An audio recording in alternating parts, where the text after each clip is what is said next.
Hello, this is CRP speaking to you live, and this is the weekly webinar number 55 for April 18th, 2021.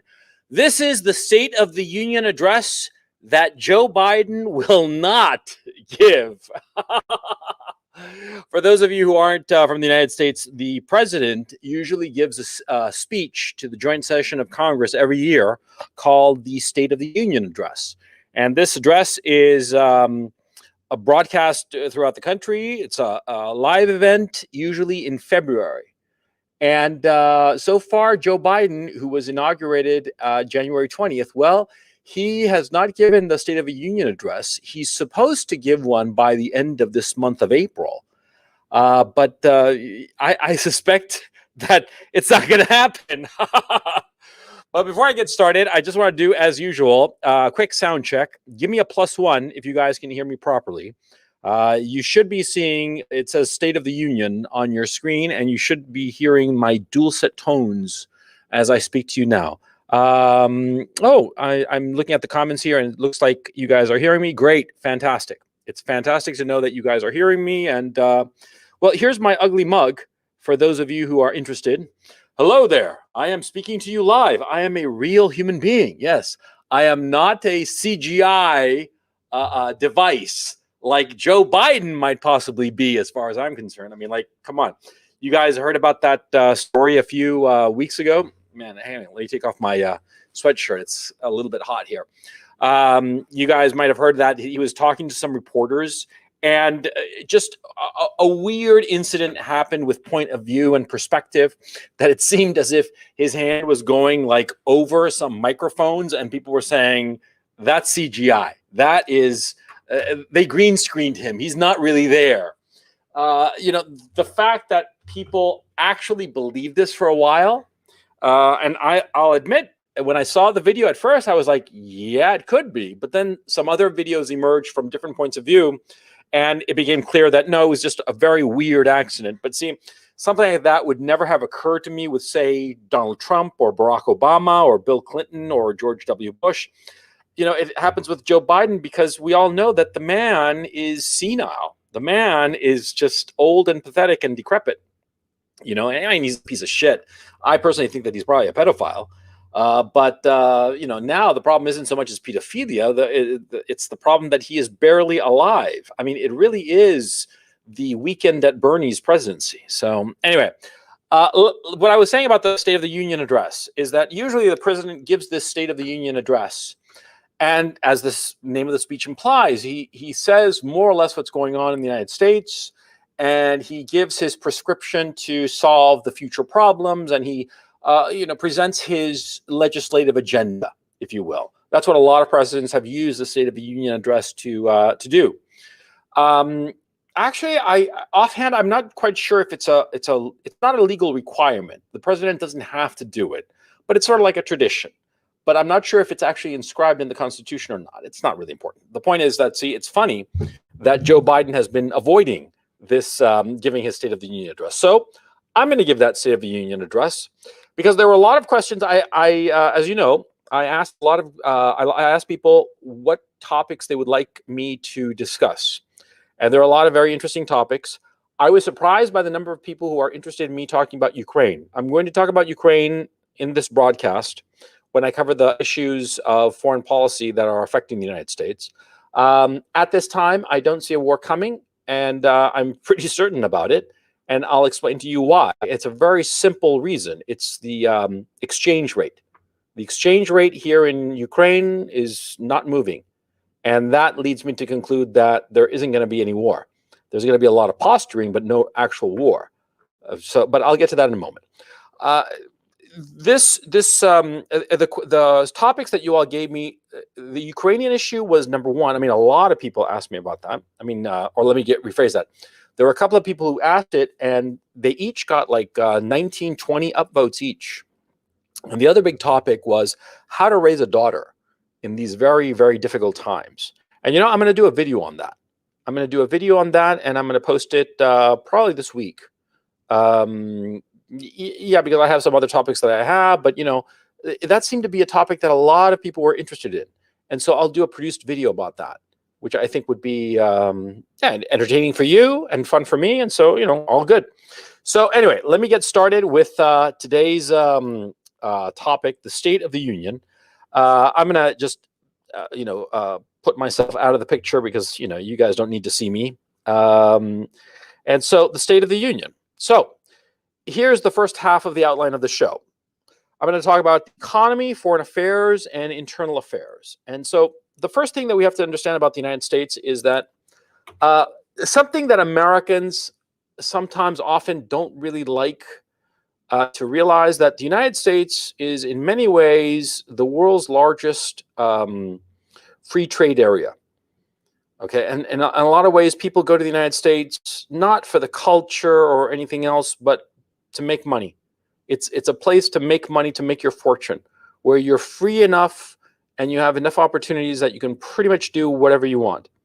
The United States, in so many ways, is an economic institution rather than a cultural one. Certainly not a racial one. The United States was originally settled by English settlers, Puritans mostly, but not exclusively. Do keep in mind that New York, or present-day New York, originally New Amsterdam, was a hodgepodge of different ethnic groups and whatnot. But first there was the British and the slaves that they brought.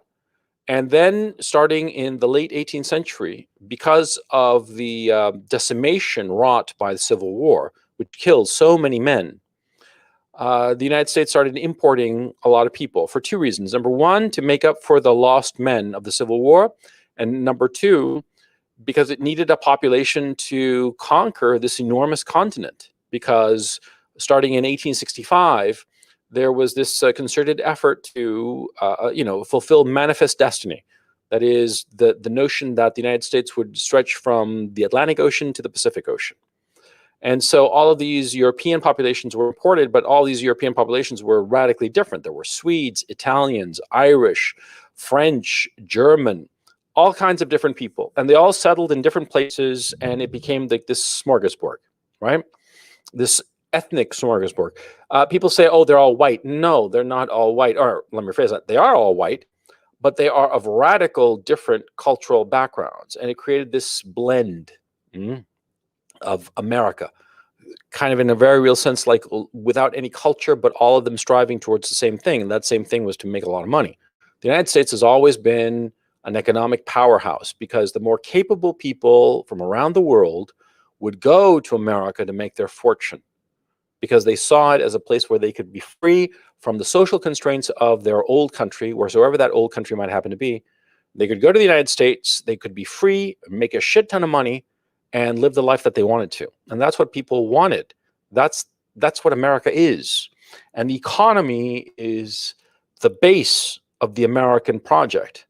And without this base, you're in shitloads of trouble. Now, the economy right now, as I'm recording this, as I'm doing this webinar, the unemployment is officially 6%. It's fallen quite a bit officially. Now, that's the U3 number of the Bureau of Labor Statistics. Now, if you look it up, the Bureau of Labor Statistics issues a series of different numbers. They're all called U. U1, U2, U3, U4, U5, U6, and I think U6 is the last one, yeah.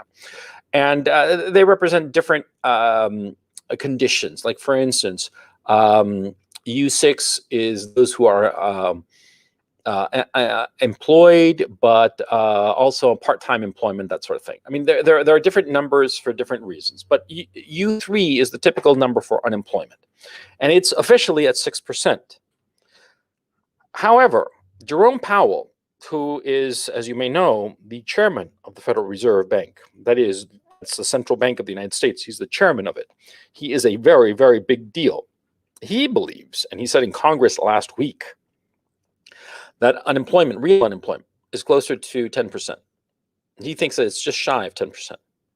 That's what the Federal Reserve has been estimating.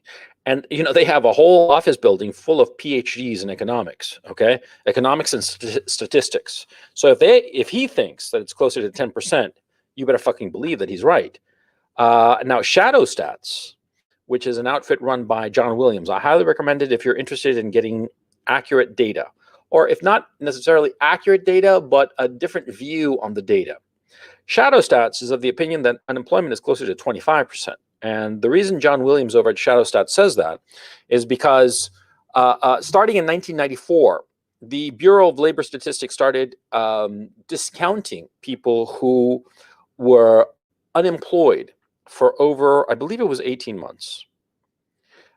They simply discounted them from the workforce. And that's why the labor participation rate, which is the people who are of the population who are actively seeking employment, the adult population, of course, has dropped precipitously over the last few decades because they started discounting those people who were unemployed for over 18 months. I think it was 18 months. It might have been 12 months. It doesn't really matter. It's long-term unemployed is the point. And these people who are long-term unemployed, they are no longer counted in the Bureau of Labor Statistics numbers, and nor are they counted by the Federal Reserve. Shadow Stats by John Williams, they still count them. And he says it's about 25%. It's a little over 25%, as a matter of fact. How can I put it? You should look around in your neighborhood in the United States and see how many people are employed. I mean, able-bodied adults who are desperate for money and don't have like independent means, how many of them are unemployed? Yeah, I mean, that's the thing you should ask. So anyway, the unemployment situation is not good. Even if it's 10%, as Jerome Powell believes, 10% is a huge number, okay? So to say that, oh, it's only 10%, you know, it's like saying, oh, it's only a little cancer, okay? It's not good, okay? Yeah, so that's the unemployment number. The national debt of the United States, this is the federal government, mind you. The federal government debt is at 28 trillion. Now, roughly 20 trillion of that is publicly held. What does that mean? It's held by individuals, foreign countries, banks, insurance companies, and whatnot. Roughly 8 trillion is held by intra-agency. It's not important for this conversation. The important thing is that the United States is in the hole for 28 trillion.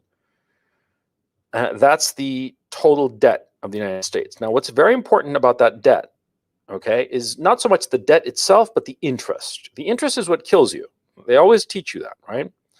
See, the interest payments of the United States are coming up to about 15% of the annual US budget. Now, that is a serious, serious number, okay? So anyway, it's 28 trillion, 15% roughly. I think it's 13%. And the key issue, of course, is that if the interest rates were to rise, that interest payment would be enormous, would break the American government. I mean, literally break it. They would not be able to afford to pay the interest on the outstanding debt, okay? Now, state debt, that is the debt of the individual states in the United States, is 2.65 trillion, okay? So you add it all up, that's roughly $30.65 trillion, okay? Let's call it 31 trillion, okay? That is, what, about 130% of the US GDP? Yeah, that's Italy numbers. That's insane amount of debt, okay? And I haven't even counted agency debt. Well, it's not that much. It's only like $1 trillion, but still, it's only $1 trillion. But anyway, so the United States is way over indebted. Inflation, the official number is 2.3%. Shadow Stats, which is on this issue is fairly conservative, thinks it's closer to 6%. And what's interesting is that the regional measurements by private parties, private companies, banks, and what have you, they estimate that regionally, depending on the region, but using the same basket of goods, it's closer to 7 to 13%. It's in that range, okay? There have been regions where inflation is 13% and other regions where it's 7%, and they haven't found a region where it's less than 7%. Now, that's really fucking interesting, okay? And a lot of people are saying that, yeah, that feels about right, because people are talking about gas prices, people are talking about lumber prices.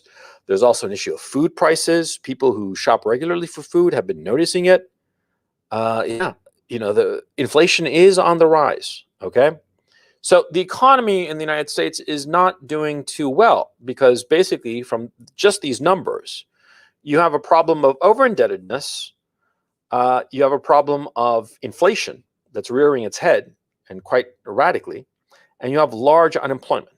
Now, ordinarily, people would say, this is a recipe for stagflation. Stagflation is a portmanteau of the words stagnation and inflation.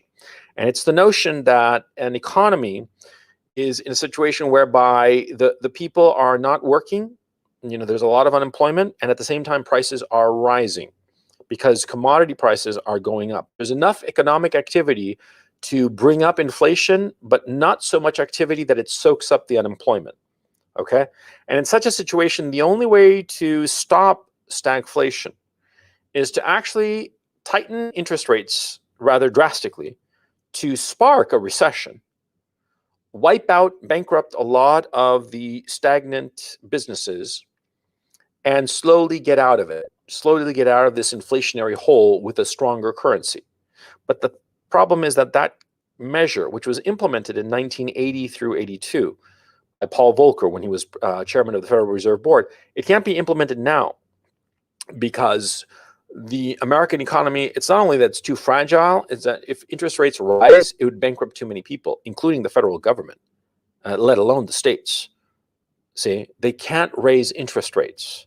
And if you can't raise interest rates, then inflation just starts to spiral. Because what happens is, of course, commodity prices go up, right? And so you use commodities in your factory to produce your widget. So if your commodity prices go up, you charge more for your widget and you put it out there into the market.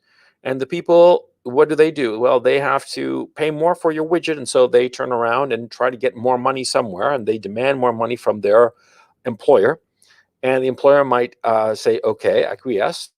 And there goes more inflation and more inflation because that employer charges that higher wage cost to the customer. And that's how you have a spiral of inflation. And you have to nip that shit in the bud.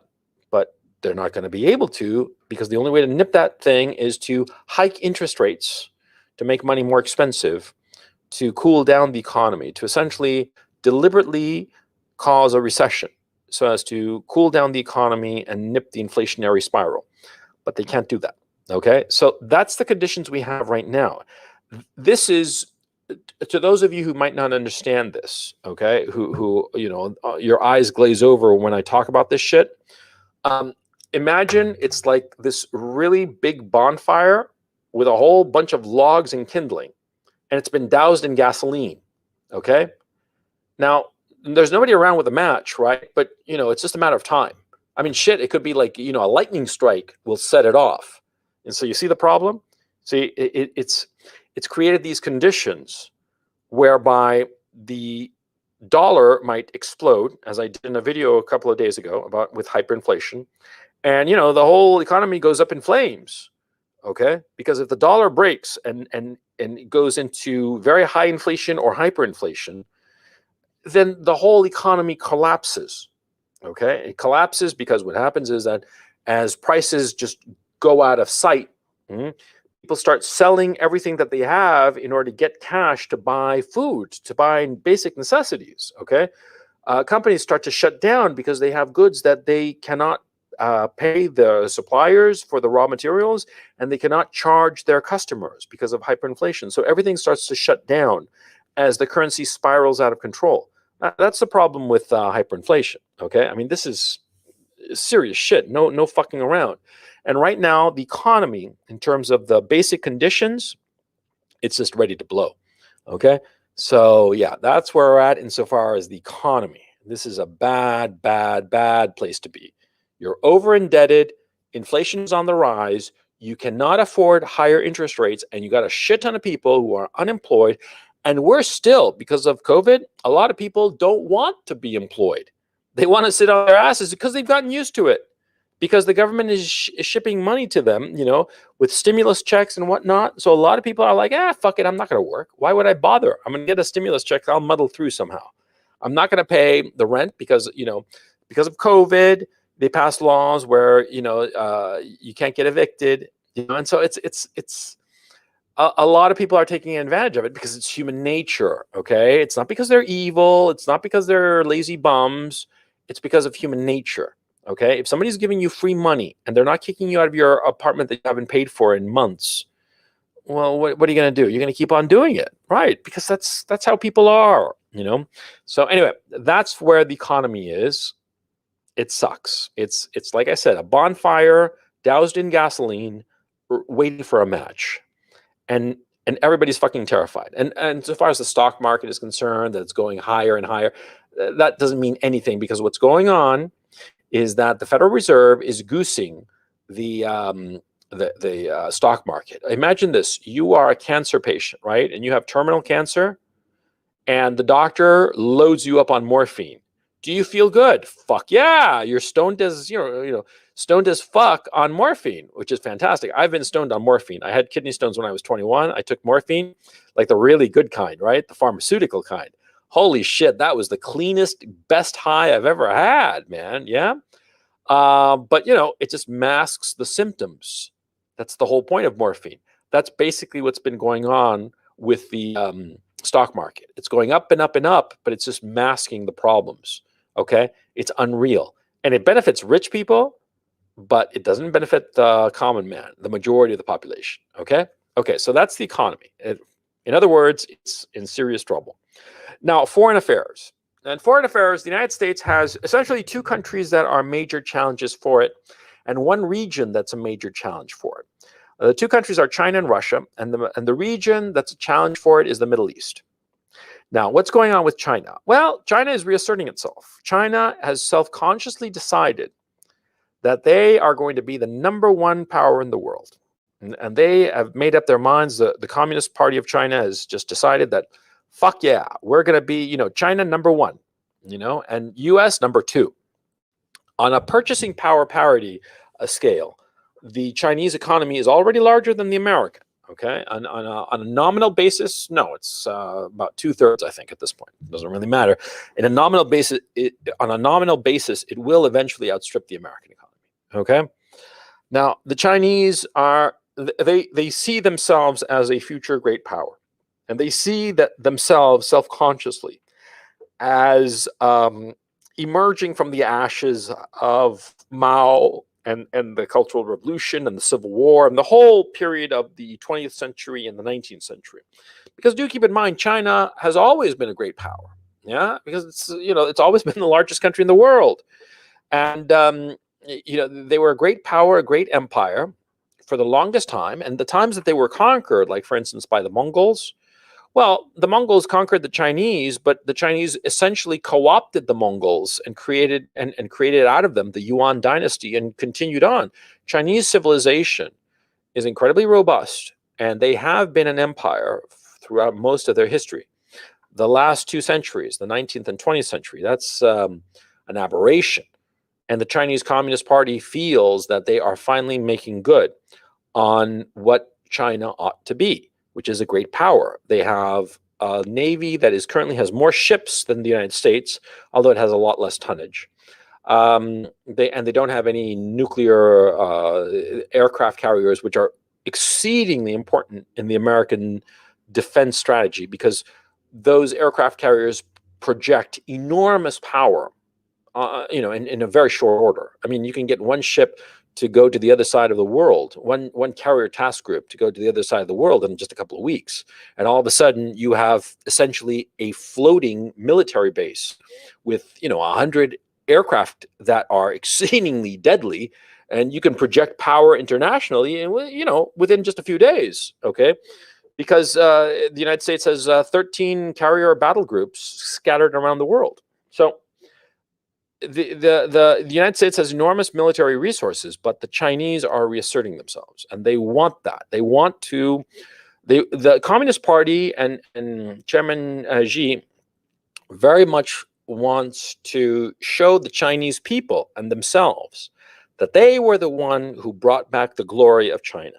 Okay, it's a big deal for them, an ego thing for them. Now, when you have that kind of a mentality, okay. That kind of self-confidence, that kind of sense of manifest destiny, self-confidence, basically, you're unstoppable. When the United States had that sense of self-confidence during the 19th century, manifest destiny and all that shit, the period between 1865, the end of the Civil War, And roughly, I would say 2001, that sense of real self-confidence that there's nothing that America could not do. Well, you can accomplish great things, but over the last couple of decades, and especially over the last 10 years, since the start of the first Obama administration, the United States' sense of self-confidence has deteriorated radically.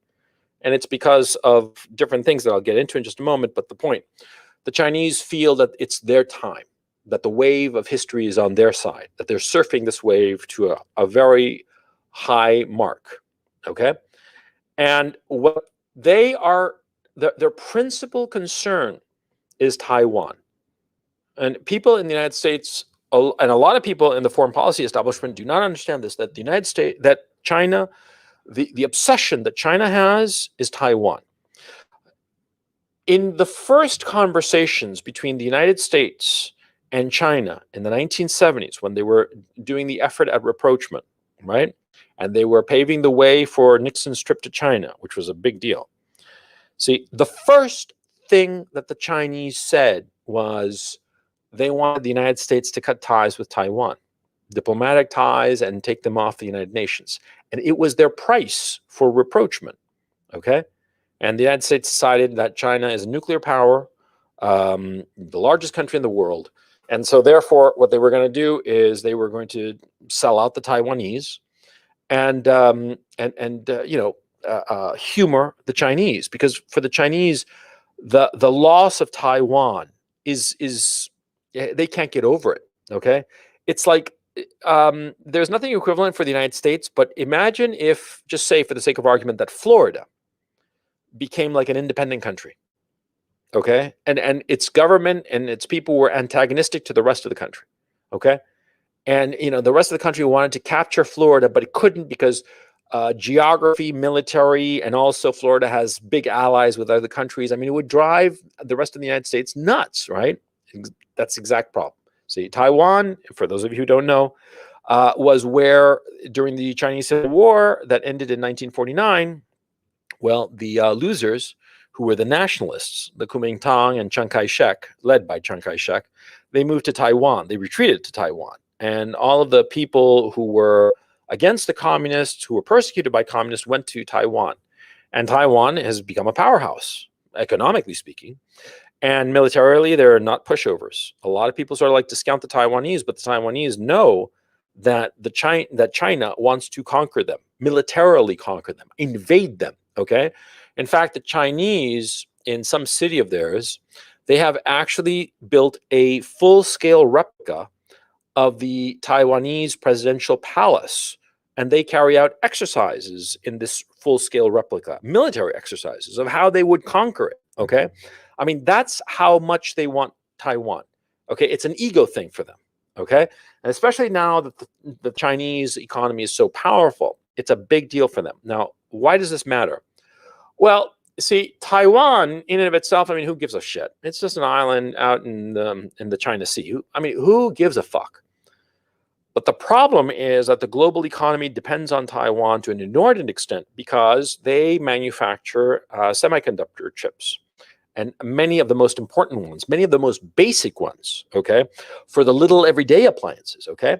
And because of globalization, there has been a concentration of manufacturing in different spots in the world, taking advantage of comparative advantage, the economic theory that sometimes it is better to outsource a particular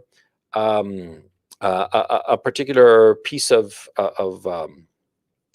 a particular product to some other country that is more efficient at producing them, okay, as opposed to you trying to produce everything. It's basically the theory that you should focus on what you're good at, and which makes sense. It's like, for instance, I mean, you're a lawyer and you charge $500 an hour, for instance, right? And you know how to fix a toilet, no problem. But are you going to waste your time fixing a toilet and not earn $500 as a lawyer? No, you're going to hire a plumber, because the plumber is going to charge you $75. You could do it for zero, but the time you waste is time that you could have spent and earned $500 an hour. So that's why you hire the plumber, even though you can do it. See, that's roughly what the notion of comparative advantage is, the theory of it. And so what's happened in the global economy is that comparative advantage has been, it's wall-to-wall comparative advantage. And the Taiwanese have not a monopoly, but certainly they are a dominant player in the chip manufacturing business of all kinds of chips. And this is a problem. If the chips coming out of Taiwan are interrupted, okay, those shipments get cut because of the war, it'll have a huge impact on the global economy because we are so dependent on the little fucking screens, on our computers, our laptops, our iPads, our iPhones and Androids and all that shit. So it's a big fucking deal if they invade Taiwan.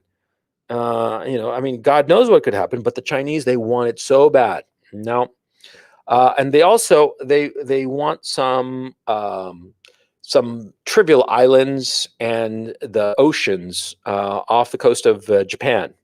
And Japan is not putting up with it. And there's, historical enmity between the Chinese and the Japanese that goes way beyond the Second World War. It goes back 1,000 years. They hate each other's guts. They always will. Okay. They both look at each other as fucking savages. Okay. And so they hate each other, and that's that. There's nothing to be done. Okay. So China is reasserting itself. Now, this is very dangerous for the United States because the Chinese, they know that America is weak, especially now that Trump is gone and Biden's in charge.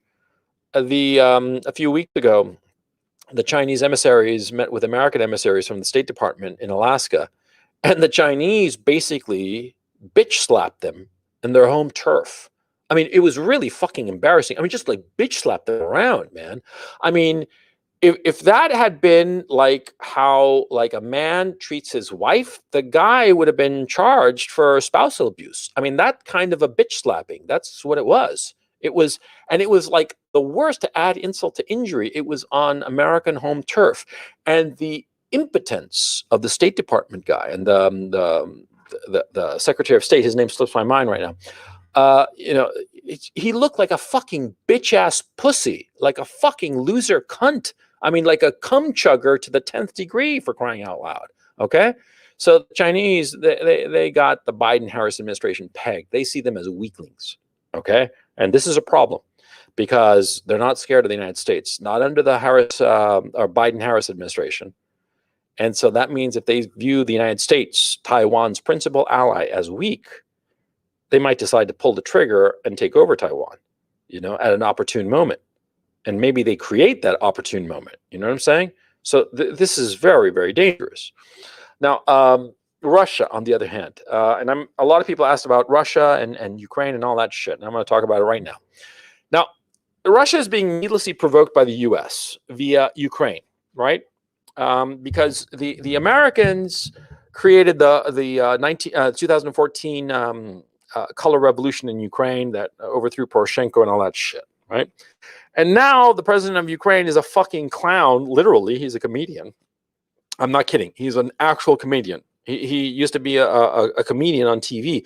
In fact, he had a show on where he played a school teacher who, by fortuitous circumstances, wound up being president of Ukraine. It was a fucking comedy. And this fucker, Zelensky, actually became the fucking president of Ukraine. Everybody despises him now. It's a big disaster. But anyway, it was like a protest vote against the previous guy. And now Ukraine has him, and he's a fucking joke. He's a literal clown. And, the Russians, they're being needlessly provoked because the U.S., it's a long story. And so let me, this is going to be a long fucking show, so fuck it. The story goes as follows. See, when the Soviet Union collapsed, before it had collapsed, it had built a number of gas pipelines between the gas fields in Russia and Europe and Turkey. And see, these gas pipelines went through Ukraine, which, of course, back then was part of the USSR. Now, of course, when the collapse of the Soviet Union, Ukraine became an independent nation in 1991. And so these pipelines all of a sudden are in Ukrainian sovereign territory. Now, the fees that Ukraine gets from the gas flowing through its pipelines is roughly 18% of the Ukrainian government's budget. I mean, these pipelines are a big fucking deal for the Ukrainians, okay?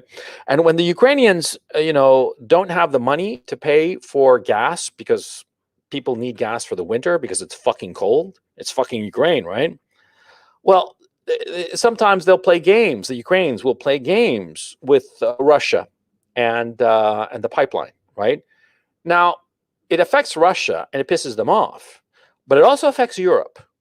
And the Germans were fucking sick and tired of this shit because the Germans, they depend on Russian gas that flowed through the Ukrainian pipelines. Okay. And so the Germans very quietly decided, fuck these fuckers. Enough with these fucking Ukrainian dickheads who are fucking with our natural gas that we paid for, which we fucking need to heat our fucking homes and factories during the fucking winter. And so they created the Nord Stream pipelines. These pipelines, especially Nord Stream 2, which is about to be completed, go underneath the Baltic Sea. And it goes from Russia to Germany. No more having to go through Ukraine, okay? And this, of course, creates, it's something that the Americans don't like at all because it creates a lot closer ties between Germany and Russia, see? Because before, the Germans were dealing with the Ukrainians, okay? The Ukrainians were the middlemen. The Ukrainians were the people who basically could step on that hose of natural gas going from Russia to Germany, Russia through Ukraine, through Poland, and all the rest of it, and distributed. Okay, it's complicated, but in a practical sense, right? And so the Americans were fine with this situation. Okay, the Ukrainians were fine with the situation. The Russians weren't too happy with it. The Germans weren't too happy with it. And do keep in mind, it's been 70 years since the Second World War. The Germans and the Russians, they see eye to eye on a lot of fucking shit, okay? Because Russia is the biggest, strongest country in Europe, but Germany is number 2, okay? And the Germans and the Russians, they pretty much agree on a whole boatload of shit, okay? And that's always been the issue, okay? Germany and Russia, historically, though they've been to war several times, but historically, their interests align more often than not. And it makes the Poles very nervous. It makes the Ukrainians very nervous. It makes everybody very nervous because those are the two dominant powers. And if their interests align and they start acting in concert, then nobody's going to be able to put up any kind of resistance, right? The United States is not keen on the developing German-Russian relationship. And so what they decided to do is they've been trying to demonize Russia so as to halt Nord Stream 2. Now, Nord Stream 2 is going to happen because the Germans want it too badly, okay? And they're like, fuck America, basically, because they don't want to pay for America's natural gas because the United States sells natural gas, right, in liquid form and ships it on these big boats, right? But the thing is, see, it's much more expensive and much costlier. And I mean, it's costlier, but also much more involved and difficult to ship that gas than it is to get Russian gas. I mean, there's no question. It's just cheaper to get Russian gas. So why fuck around with American natural gas when you can get Russian? All you have to do is build this fucking pipeline. And so the Germans, being German, being very autistic and unwilling to see the big picture sometimes deliberately, they're like, fuck America, we're going to do this pipeline with the Russians and we're going to be happy and the Russians are going to be happy and fuck you, America. And America doesn't like it. And so that's why they've been demonizing the Russians. That's why they've been demonizing Putin. Now, Putin's priority, okay, is something that you have to understand. Putin views the collapse of the Soviet Union as a catastrophe, not because communism fell apart. No, he didn't give a shit about communism. He's not a communist, okay? He is a free marketeer. I mean, if he were like a regular politician in like the UK or the US, he'd be like a center left right winger, okay? He'd be like David Cameron. He'd be like, he's not like a hardcore conservative, right? I mean, he's pretty liberal in a lot of social issues, is my point. He's very nationalistic. Now, this nationalism springs from the fact that when the Soviet Union collapsed, what was it? 60 million Russians were suddenly living in foreign countries. And this, from his point of view, is a catastrophe because he is a Russian nationalist. and he wants the Russian people to live in Russia. And see, when the Soviet Union collapsed and Kazakhstan and Ukraine and all these, Georgia and all these other republics emerged, all of a sudden you had 60 million Russians, ethnic Russians, were living outside of Russia. And his program is to get them unified, get them back into Russia. Because as far as he's concerned, they are Russian citizens, and he has an obligation to look after them and take care of them. Okay? And Ukraine has a huge Russian population. And that's the core issue. Because Ukraine, half of Ukraine is Ukrainian ethnically, and the other half is Russian ethnically. And so, like, the western half is Ukrainian, where they speak Ukraine, and the eastern half, where I live, is Russian, and they speak Russian. I mean, they actually have to make an effort to remember to speak Ukrainian, because officially Ukrainian is the official language of Ukraine, quite obviously. But the people here in Kharkov, where I live, in eastern Ukraine, which is basically 40 kilometers from the Russian border, well, they all speak Russian. They only speak Ukrainian when they're forced to, obliged to, because it's like an official thing or something. Okay, and they feel Russian, and that's a key issue. Okay, so what's going on right now? See, in 2014 there was a Maidan revolution, and it scared Putin enough that he decided to act. He didn't act out of fear, but he acted out of pragmatism, and he's a very pragmatic guy, a very smart guy. He's the best geopolitical chess player on the planet right now. I mean, he is the guy who knows how to move fucking pieces to get what he wants. And in 2014, the Americans pushed this color revolution. And what he decided to do is take advantage of the chaos, and he invaded Crimea. You look at the map, and Crimea is basically that peninsula that sticks out of the north of the Black Sea, right? The major city is Sevastopol. Now, what happens with Crimea? Well, see, the Russian Navy had leased Sevastopol from the Ukrainian government. And they needed Sevastopol because there they had their ships that could go onto the Black Sea, that could go onto the Mediterranean. I mean, the Black Sea is basically an Eastern European lake. And the Russians wanted control of the Black Sea, right? And the Ukrainians were playing fucking games, because that's the fucking problem with the Ukrainians. They keep playing games with the Russians, right? They keep thinking that they can be cleverer than the Russians, but the Russians are fucking big, and they don't fuck around. And so the Russians decided, fuck it, fuck these Ukrainians. And they went and invaded Crimea, and they took it over like in a week, okay? With very little fighting in Crimea. And also what they did was that they started supporting Russian nationalists in eastern Ukraine. Now, when you look at the map of Ukraine, this is southeastern, okay? Around the city of Donbass and Lugansk, right? And they started supporting these separatists with weapons, with training, with logistics. And these separatists caused a lot of fucking problems for the Ukrainians, okay? There's basically 15% of Ukrainian landmass that they do not control. And so since 2014, there's been this, it's not really a war, but it's not peace either, okay? It's this low-level, fighting kind of thing, okay? But it's not like a real war. And the Russian army is certainly not involved, okay? This is a key issue. Now, the Russians, though, they're basically winning.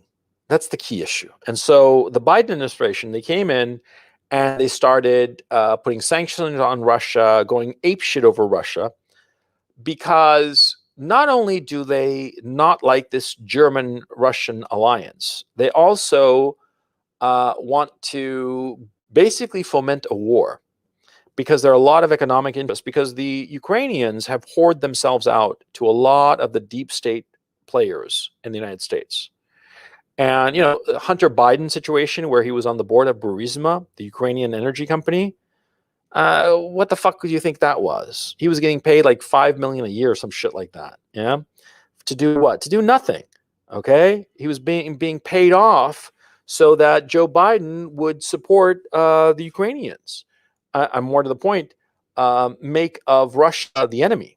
And so what's happened as of late is that the Russians, they have amassed 60,000 troops in Crimea and another 60,000 troops in eastern Ukraine. Now, the Ukrainian army has 250,000 soldiers, but the problem is that they're conscripts. They're conscripts and they have very low morale, very low training. And the Russians, well, they have rebuilt their military. They are up to snuff. They can handle it. Anybody. They can fucking handle the Ukrainian army, no problem. They can wipe them out, okay?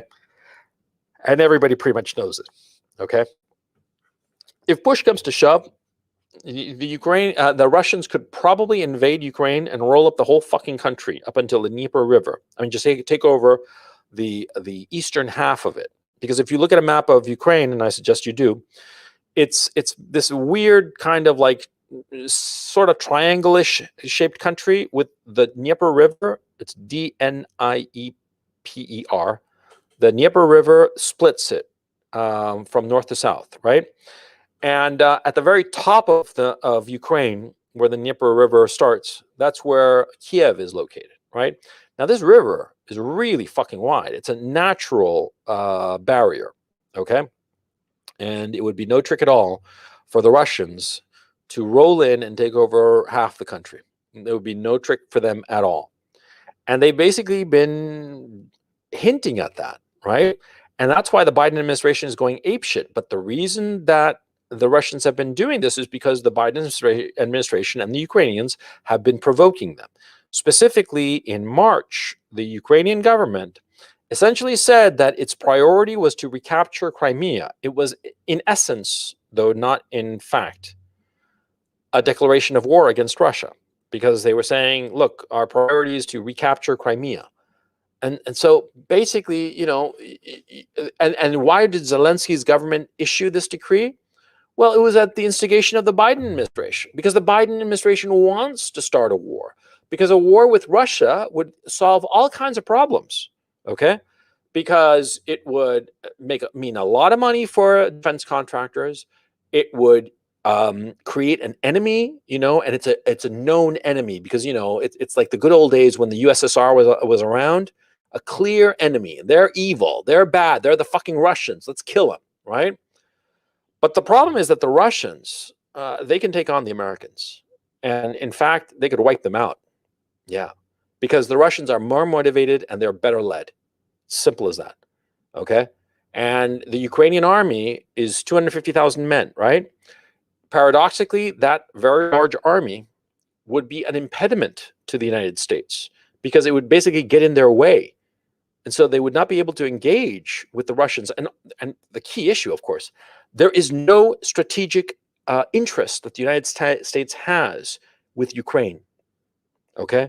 If the United States were to like deploy troops from, say, Poland and send them east across Ukraine, right, to engage with the Russians, there's nothing to be won. But for the Russians, this is their home turf. Okay? This is their fucking backyard. Okay, imagine this. Imagine the Chinese, right, had amassed a whole bunch of troops on, in Belize or Honduras, right, and they were causing problems in Mexico, and getting Mexico to start like antagonizing the U.S., poking the U.S., and basically saying, you know, we're going to have a war with you. We're going to do whatever the fuck we want. Okay, because the other issue too, of course, is that the Ukrainians are desperate to get into the European Union because they think they'll get free money, and they're desperate to get into NATO because they think that they'll be protected by the NATO umbrella. They'll be protected from Russia. It's Ukraine rather is basically that little kid that wants to be friends with a really big guy and taunt the bully. Okay. That's the situation of the Ukrainians. I mean, the Ukrainian leadership, man, they're pieces of shit. They're garbage, okay? Lovely people, but the worst fucking political leadership ever, because they should have made friends with the Russians. That's what they should have done. They should have made friends with the Russians, stop fucking with them, make friends with Putin. Putin doesn't have any interest in invading invading Ukraine. Why not? Well, because, see, if Russia were to invade Ukraine, it would have to administer this whole fucking country. It's a huge fucking piece of land. Ukraine is bigger than France, okay? Ukraine is a huge piece of territory. And so to administer it, to take it over, and to hold on to it, and then to have to fight against fucking, terrorist guerrillas, freedom fighters, call them what you will, the resistance, the Ukrainian national resistance against the Russian oppressor, it would be endless. It would be just Afghanistan 2.0 for the Russians. They don't want that. They're not stupid. Okay. So the Russians are basically posturing. And the reason I'm pretty confident of this is because of the currency exchange. Like I said, I'm 40 kilometers from the Russian border. And the currency exchange of both the dollar and the euro, as well as the British pound, has been rock steady. There's no run on the currency. Nobody is getting rid of their grivnas and trying to load up on foreign currency in preparation for a Russian invasion. Because, of course, if the Russians were to invade, the grivna would become worthless, right? Because you wouldn't be able to do it because you'd be under Russian administrative control.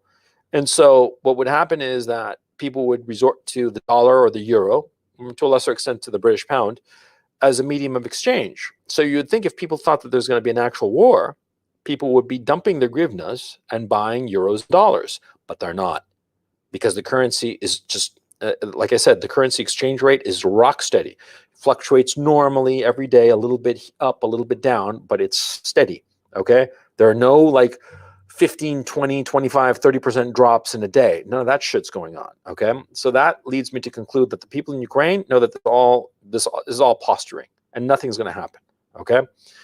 But it's indicative of the leadership in the United States that they so want a war with Russia. They so want a war, okay? And this leads us to the next problem with American foreign policy, which is that foreign policy players are at odds with one another. See, there is one faction that are essentially pragmatists.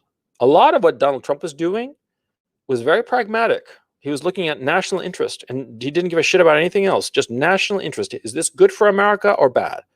Bad in the sense of, does it rob us of treasury, of influence, of time and effort? If it does, fuck it. If it's good for us, then let's do it. If we have to make friends with nasty people, fine, we'll make friends with nasty people. But if it's in our interest, we'll do so. And if it's not in our interest, we're not going to do so. That's a pragmatic approach. The realpolitik, what Henry Kissinger pushed back when he was sane. Now he's gone, he's an old crazy man, but I'll get to that in a moment. Because there are many more people in the foreign policy establishment that are essentially puppets of arms manufacturers or agents of foreign powers. Now, it's an ugly reality, but you have to face the facts that a lot of people in the foreign policy establishment of the United States and in the media that talks about foreign policy and influences foreign policy, a lot of them are agents of Israel and Saudi Arabia. More so of Israel than of Saudi Arabia, but the Saudis are very, very good at buying influence, okay? And these people, for various reasons, they are pushing for various wars. For instance, the animosity towards Russia, it's a very Jewish thing of hating the Russians because the Russians persecuted them for centuries, okay? And basically drove them out. Most Ashkenazi Jews are from Eastern Europe, and if not from Russia. And they were persecuted there by the Tsars and then the Commissars, okay? So they've always had a hatred for Russia. And before, when they were anti-communist, that's all good and fine. But now, they still hate the Russians with a passion. It's like a burning thing with them, okay? And the Israelis, they hate the Russians too. At the same time, they have to work with them, but they hate them. And they fear them. Because the Russians, they realize that they have to look after certain countries, especially Iran and Syria. And the Israelis have a hard-on for those territories. And so a lot of people in the United States in the foreign policy establishment are, for all intents and purposes, agents of the Israeli government, or they are agents of the Saudi Arabian government, okay? And therefore, they are pushing for wars with Russia because it is to their benefit. The Saudis want a war with Russia because it would interrupt the Russian oil flows. Natural gas flows, sure, but also the oil flows, because do keep in mind, Russia is one of the major oil-producing countries on the planet. All that oil in Siberia and shit. And so it's to the benefit of the Saudis if the Russian oil output is knocked out of the equation, because then it would drive up the price of Saudi oil, you see? And so there are a lot of vested interests in the American foreign policy establishment that really want a war with Russia, okay? It would be catastrophic for the United States, though. They would lose. They would lose badly, okay? Because they'd be overextended, and it's in the Russians' backyard, literally their front yard, actually.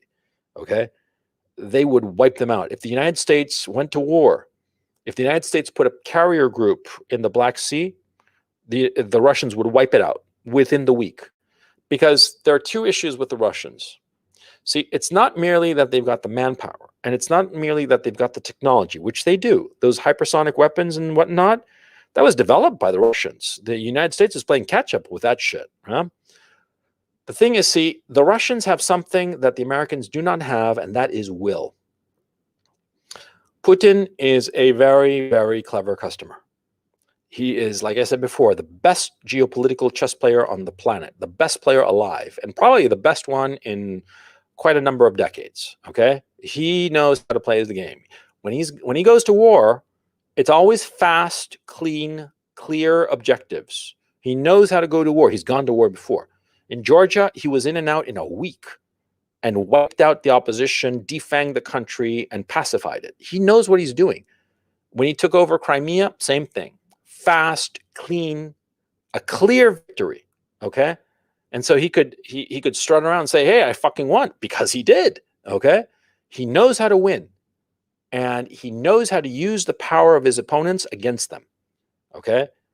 He could hurt the Americans badly. And I think that some of the saner people in America, in the foreign policy and the military establishment, they know that. And they're scared of the Russians with good reason, because they are very, very clever and they are very tough. I mean, look, the German SS were the toughest soldiers in Europe, and the Russians beat them, okay? I mean, that tells you all you need to know. Those fuckers are tough. They, the Russian winters, man, they teach them something, okay? So anyway, the American foreign policy players are at odds with one another, okay? And so this whole basket case that's going on. The other issue, of course, is the forever wars in the Middle East. And I'll get to that in just a moment. But the point that's going on is that foreign policy, insofar as foreign policy is concerned, the United States is failing the challenges of its two biggest rivals. The military might of the Russians is not to be underestimated. The economic might of the Chinese is not to be underestimated. And what's most important of all, as I transition to the next point of this presentation, is their willpower. Because those fuckers, the Chinese and the Russians, they know exactly what they want. And they're not shy about getting it, grabbing it, and holding on to it, and fighting off anybody who doesn't like it, okay? They have will. They've got balls, okay? They've got balls and willpower and the brains to get what they want, okay? And most important of all, in both countries, there is absolutely unified leadership. Whatever you think of Putin, he's got that ship firmly in hand. It's his fucking country. And Xi and the Chinese Communist Party, it's their fucking country. Yeah. But in the United States, you've got an extreme power vacuum. You've got incredibly weak leadership. You have a doddering old man who is in charge. But he's not really in charge now, is he?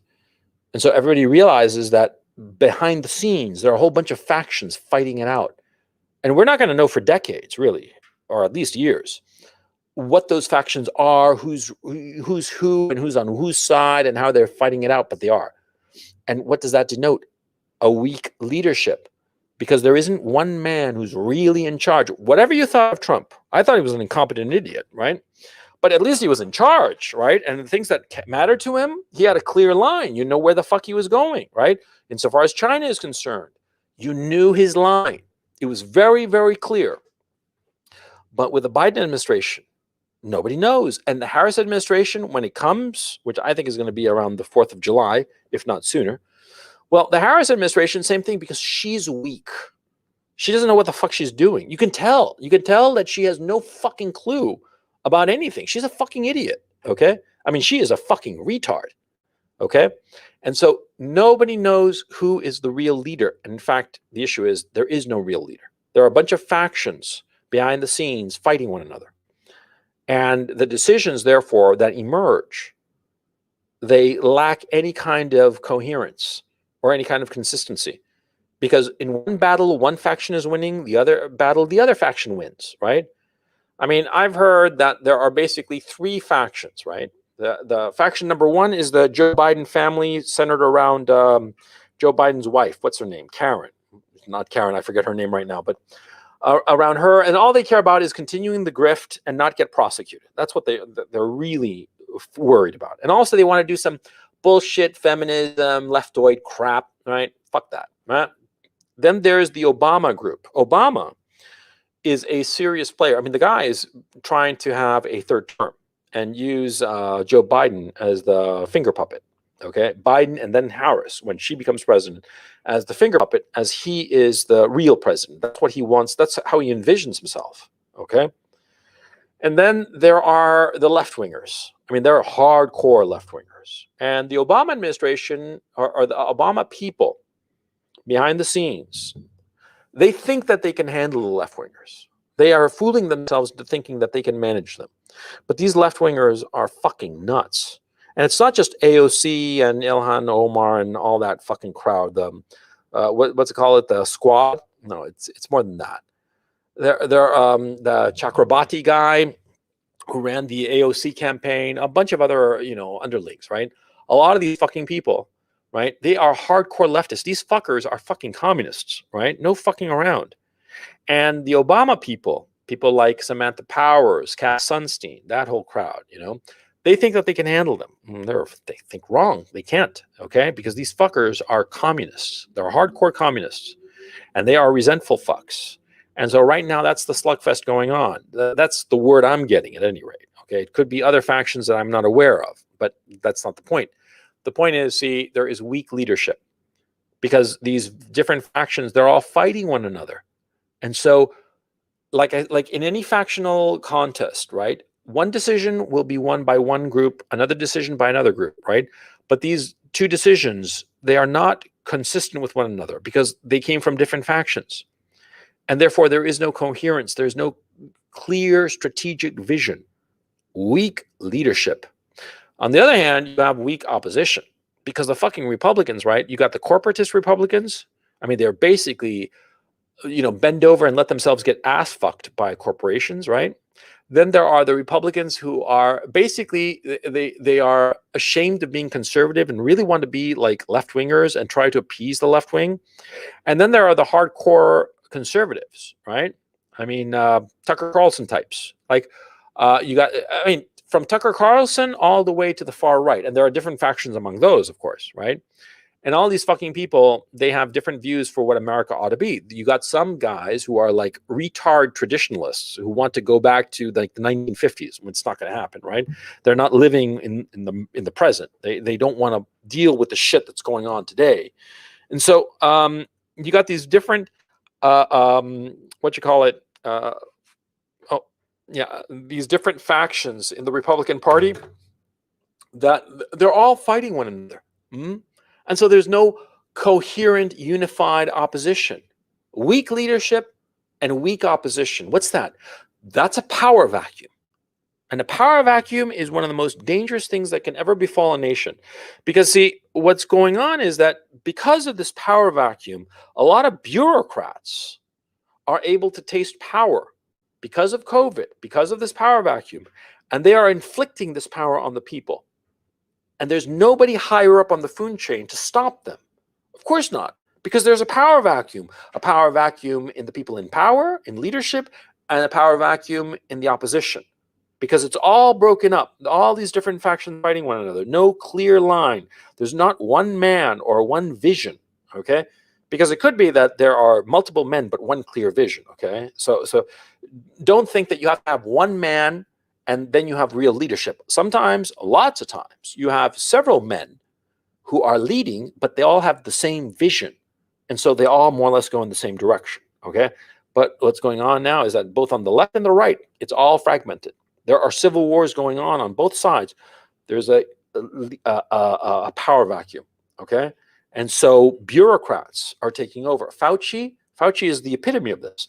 He is a bureaucrat. He is a guy who should have been muzzled, months ago. I mean, fucking 8 months ago. He should have been told, look, buddy, you're going to stay in your fucking office.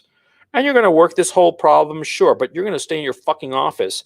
And you're going to run any fucking decision by us or me, okay? Us or me being the people in actual power who have a clear line. But no, Fauci was allowed to run riot because Donald Trump was a weakling. He didn't have the balls or the stomach to rein in Fauci. And Fauci issued contradictory opinions. Fauci even went so far as to admit how he would deceive the American public in order to do what's best for them. We're lying just to make it good for you. What the fuck is that all about? I mean, come on, we're not fucking children, right? But that's what Fauci did. And he's the epitome of the bureaucrat who knows that there's nobody above him to really rein him in, so he does whatever the fuck he wants. And Fauci, guys like Fauci, they're all over the fucking bureaucracy in the American government. And all of them are trying to get more power for themselves at the expense of the people. Okay? The government of the people, by the people, for the people. Well, long ago, it stopped being for the people. And the government is acting in its own best interest, in the best interest of the bureaucrats and the politicians in it. Okay? Because there's no clear line. Okay. So you got that going on, right? And then you have, in this power vacuum, you've got a lot of left-wing anarchists who are realizing that there's no one who will stop them, because there isn't. In fact, they get encouraged, for crying out loud, by the left-wing politicians. And the right-wing anarchists, or the right-wing traditionalists who want to go toe-to-toe with these left-wing anarchists, they're prevented because they're fucking Nazis, okay? That'll end soon enough, in my estimation, by the way. I think that soon enough, people are going to say, oh, let the right-wingers do their thing. Let the militia off the leash. And then we're going to have some real street battles. That'll be fucking fun. Great video is going to emerge, okay? Fucking horrifying, of course. I mean, just fucking horrifying. But yeah, that's on the way, okay? Because the left-wing anarchists, they're going whole hog. They're going whole hog. And people say that how come Biden and Harris are not stopping this shit? Because they're weak. They're weaklings. That's what you have to understand. These people are fucking weaklings. That's why they can't stand up to the left-wingers. And on top of that, one of the factions in the leadership, Chakrabarti and that whole crowd, they are these communists who are in the Biden administration. They are allied to Antifa. Antifa are their soldiers. Okay? I mean, understand that.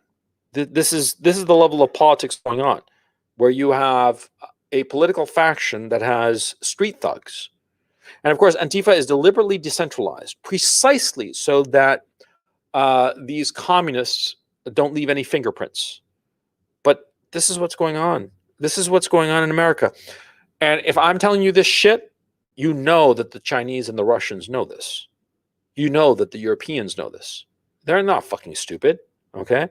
They've got some Chinese drone, some Russian dude who speaks perfect English and knows what's going on and reads all the shit and sees what's going on. I mean, no bugging anybody's office or any hacking into anybody's computer. They just read the fucking news. That's all, and they know what's the fuck's going on. So the Chinese have a very clear idea of what's going on. The Russians have a very clear idea of what's going on. There is a power vacuum in America. Now, and these left-wing anarchists are taking full advantage of it. The bureaucrats are taking full advantage of it. Now, the oligarchs hold way too much fucking power. Way, way too much power. And they are using it destructively, okay? There have been times when there have been oligarchs before. I mean, the late 19th century is an example.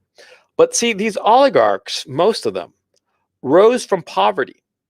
And so they felt indebted to America, and they did a lot of things for the betterment of America. Carnegie, for instance, set up a whole bunch of libraries and shit, right? Vanderbilt and the other people, they set up all kinds of museums and crap like that. The Metropolitan Museum in New York is funded by one of these fuckers, right? I forget which one. It doesn't matter, but the point remains. These guys, they viewed their riches, and they viewed them as a way to help, quote unquote, the people, the very romantic democratic notion of helping the people. And also they wanted to look good, okay? They wanted to leave monuments behind. But these oligarchs, these fuckers, they want to change how people are, okay? They want to engineer people because they don't like the people from which they emerged. They don't like Americans. That's the bottom line issue. The oligarchs in America do not like Americans. The average, normal, everyday American, they don't like them, okay? And they want to re-engineer them, okay? Now, tech censorship is one. And when they censored Trump, That should have been a fucking red flag. That should have been like red alert, okay? Because if they censor the president of the United fucking States, they shut him down, motherfucker. They can shut down anybody, okay? And that means eventually they'll start shutting down huge categories of people, not individuals, just whole categories. They'll say that this group of people, that group of people, and since they can use their algorithms to figure out the exact characteristics of the different groups of people, they use those data points for their algorithms to show them content. They'll know, oh, these people, we shut them all down. We cancel them systematically. That's in the cards. I mean, that's on the way. Because if it's happening to individuals, it's going to happen to groups of people. And it's not just that they are not allowed to post, memes on social media or Facebook or shit. It's that they're not allowed to get into the financial system. I mean, this is Chinese social credit shit. I mean, this is counter to everything that the United States is supposed to stand for, okay? And it's extremely detrimental to the best people in America. Because the best people in America are going to be the ones that are targeted for this shit. The entrepreneurs, the guys who think outside the box, those guys, they're the ones who are going to get ass blasted by this shit, okay? Let me make my picture a little smaller. No, Tucker is not controlled op, and hey, coach, hi. Okay, I'll just keep on going. Now, the oligarchs, the other thing about the oligarchs, they have these crazy notions of social engineering. They have these schemes that they're setting up. Like, for instance, one that came out was this fucking moron, Bill Gates, had this idiotic notion, and he threw $25 million at this idiotic notion that to counter climate change, what they should do is block out sunlight. Spray the upper atmosphere with calcium silicate or some shit like that, right, to block out rays from the sun. Now, you do know that the dinosaurs died because the sun was blocked because of a fucking asteroid. And so much dirt was kicked up that it cooled the planet, killed off all the fucking dinosaurs. And that's why there are no dinosaurs roaming around except fucking birds. You know that, don't you? Huh? So when this retard, Bill Gates, has this idea, and he throws $25 million at it, $25 million, sure, for a guy who's worth several $billion or 60 or 80 or however many billions of dollars the guy is worth, it's peanuts, right? It's still a shit ton of money. And this is an idea that he was proposing. And anybody with a little bit of fucking common sense would tell you it's fucking insane.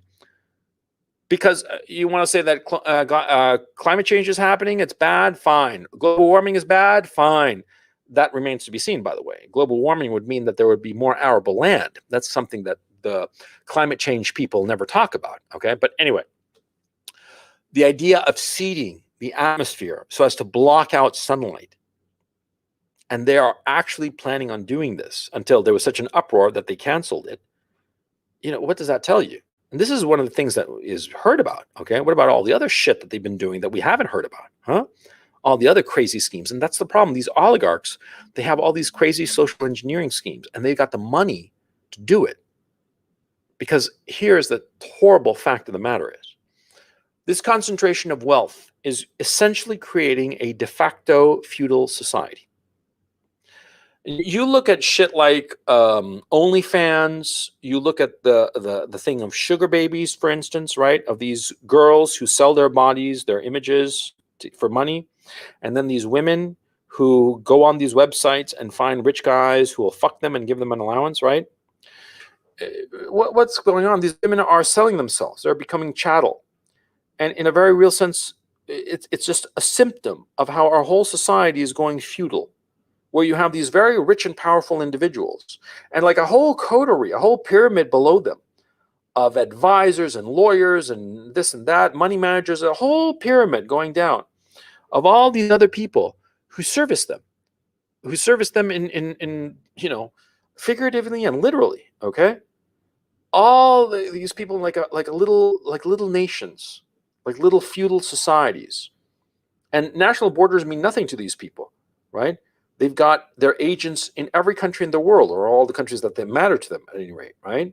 And they travel from here, there, right? And these feudal lords, these oligarchs, they are essentially creating this. And the national governments are no longer as powerful as they are. They are as powerful, or if not more powerful, than sovereign states. Their net worth is greater than the GDP of most nations. This is a disaster, but this is where we're headed. Okay, this is what's heading in the United States because nobody is reining in these people. That's the problem. These oligarchs are being allowed to run riot.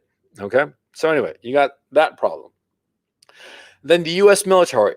The U.S. military is weak, bloated, demoralized.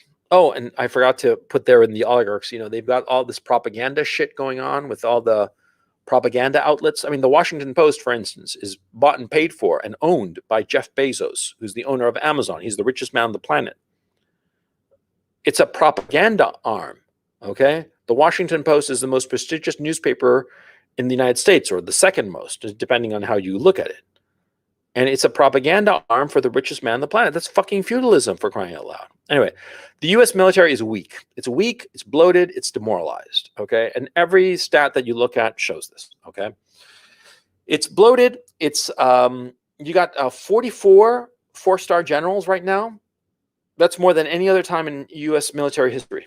They have more four-star generals now than ever before. And when I was growing up, there were like a dozen, okay? Now they have 44. During the Second World War, we did not have that many four-star generals, okay? And that was the largest military mobilization in American history, okay? And this is going on at all levels of the American military establishment. There's just bloat all over the place, okay? And they're demoralized. Why are they demoralized? Because they've been at war for 20 years in Afghanistan, in Iraq, in Syria, and some spots in Africa. And they have yet to win a fucking war. It's been just loss after loss after loss. And it's the way that the losses have happened, okay? Because it's not like a bunch of last stands and they got wiped out by the native population or some shit like that, or Charge of the Light Brigade or some shit like that. No.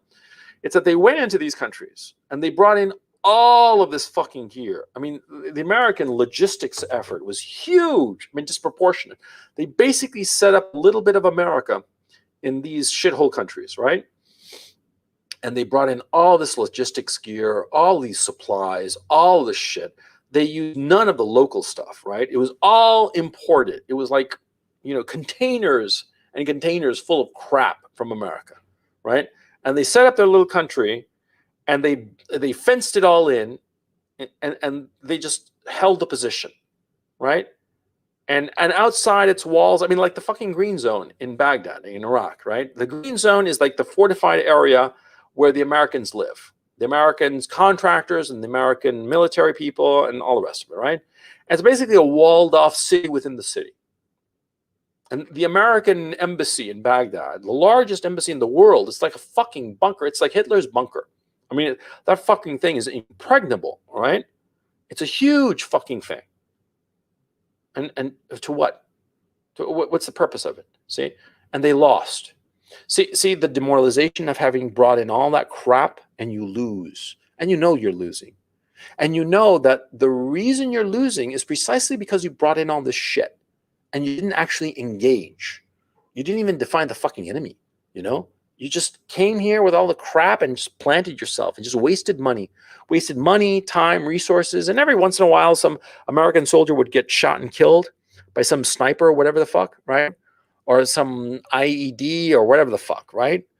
A few thousand died. I mean, not that many American soldiers died in Iraq and Afghanistan. I mean, if you look at it compared to Vietnam, for instance, or Korea, it was not that bad. Not at all. But it was the way that it happened. It was just a slow grind, and it was at random. Do you have any idea the demoralization that would inflict on the American military? They can't fight a bigger war, okay? On top of that, these stupid fucking idiots, right? They lowered their standards for political reasons. Now you got women trying to become SEALs, okay? The whole point of SEALs is to have the meanest, toughest motherfuckers who can carry a rhinoceros while killing somebody with their fucking teeth. And at the same time, knitting crochet, all happening at the same time while carrying an M16 and balancing on the head of a pin. That's the whole point of the fucking training of those fuckers, right? But no, we have to have women and Navy SEALs and shit, right? You lower standards, and that demoralizes people. The best of the best, they like, oh, look at this. Look at this fucking slit who's trying to hump over the course, and she can't cut it. So we have to like let her slide and give her help and give her a little step stool so she can get over the obstacle course. And it demoralizes people because the best realize that their effort doesn't matter because some slit, some cunt gets to do the course with a little help, and she gets the same medal as you do, but you actually have to work for it. And so you're like, fuck it, why bother? That's demoralizing. But they've done that. They've also gone in an ideological purity spiral and internal persecutions. I mean, right now, there is, from what I understand, there is a concerted effort to expunge everybody who's a Trumpist or a right-winger from the American military, Army, Navy, Air Force, and Marines. Okay? I mean, like, they're going whole hog to get rid of them, especially in the officer corps. The officer corps are going to be a bunch of wokesters. These fuckers will not know how to win a war. I mean, the fact is the American military has not won a war in more than 20 years.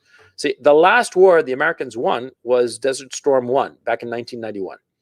That's 30 fucking years since the last successful war. See? These fuckers, it's been, it's been 30 years since the last victory. They don't know how to win a war. They don't even know what it tastes like. See? So the American military, if they go up against the Russians, they're going to get their asses handed to them. If they go up against the Chinese, they're going to get their asses handed to them. You've got carrier groups that are not fully operational. And that's a fact. The USS Gerald Ford, it is not operational. It is not sending jets up into the sky. It's just this big hunk of iron floating around in the ocean. No fucking planes. If you don't have fucking planes taking off the fucking aircraft carrier, then what the fuck is it good for? Huh? And on top of that, the weapons don't fucking work. Okay? I mean, like I said, the USS Gerald Ford, but then you got like the $1.7 trillion boondoggle that was the F-35. The jet that could do it all, but in fact can't do anything. You can barely even fly, That fucking thing has been in development. And why? Because a lot of fucking people made a lot of fucking money off that fucking program. Yeah.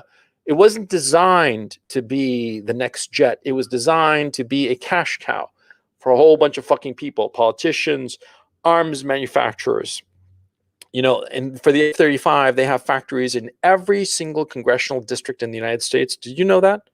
Components of that fucking boondoggle of the F-35, they are manufactured in every single congressional district in the United States. Every single one, not one exception.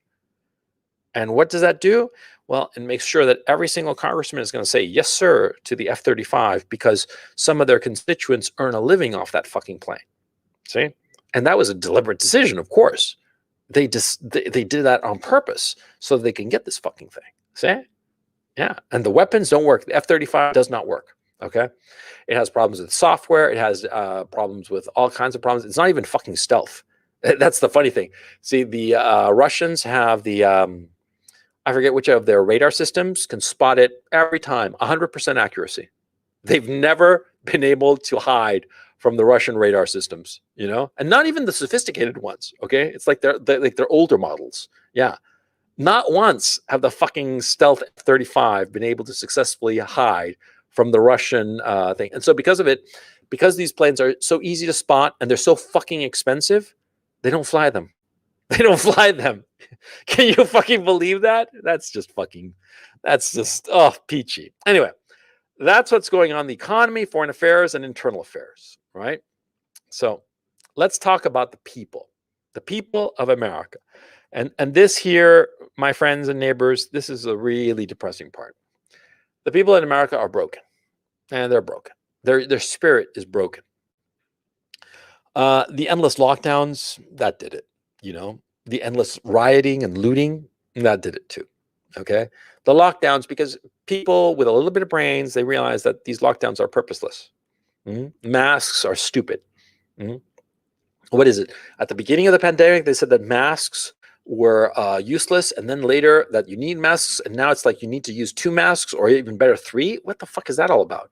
And if you take the vaccine, Well, why would you need the mask? Because you take the vaccine so that you're immune from it and you don't pass it along. And so why am I using a mask? The mask is to prevent me from getting the disease or passing it along, but I get the vaccine, but I still have to wear the mask. So what's the point of the vaccine? See? People aren't stupid. They know that the lockdowns and all that shit is just bullshit.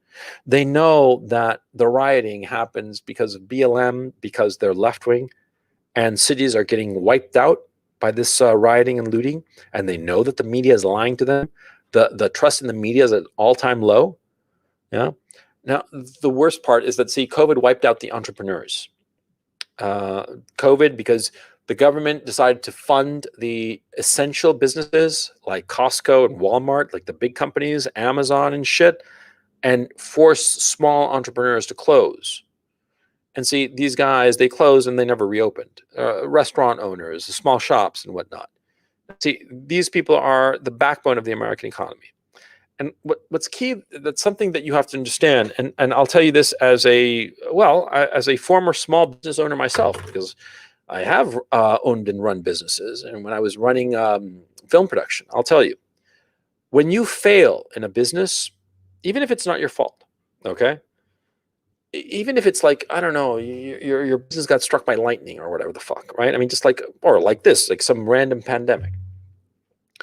See, the emotional toil is enormous. When you fail, okay, even if it's not your fault, even if you did everything right and it was just bad luck, it takes you a number of years, plural, to get over it. It takes you a long time to get over it, over that failure. And what happens is that, and I'm not going to lie because it's happened to me, that once you fail in a big way, jumping into the pool again, you're really scared. And sometimes you just don't feel like doing it. Or you hedge your bets, you don't go whole hog. Because, see, you have a business and you jumped into it and you gave it your all, and it fails. And let's assume here that it's not your fault, that you did everything right. And you're a capable guy, okay? I mean, when the business was going, it was making money. You were doing well. But it fails for whatever reason. You're going to be very hesitant. Even if you were successful, you are not going to want to put all of your emotional chips because you're going to be afraid. Because, see, when you start a business, it's something that people don't tell you. See, when you start a business, it's like your child, and you love your child, and you give it your all. You're giving all of your time and attention to your business. You're putting so much of your emotional chips into your business. You want it to succeed, and you see it flourish. You see it succeed. You see it earning money, and it just fills you with joy. I mean, it's one of the most fantastic and satisfying feelings. That feeling of walking into your office that you're paying for, your business, and all those fucking people who are there, they work for you. You are the guy.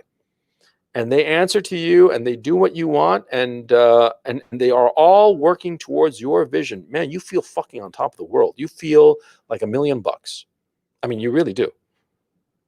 And when it fails, when that's all gone, the cost, the emotional cost is catastrophic. I know a lot of guys who never recovered. I mean, it just broke them flat out.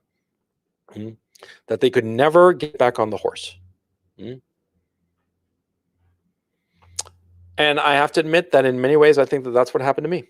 You know, I think that in many ways, the failure of my film production company, I never again invested that much of myself in any activity or business ever again, never again, because the cost was too great. Because I never imagined that it would hurt so bad to lose, that it would hurt so fucking much. I never imagined, but it does.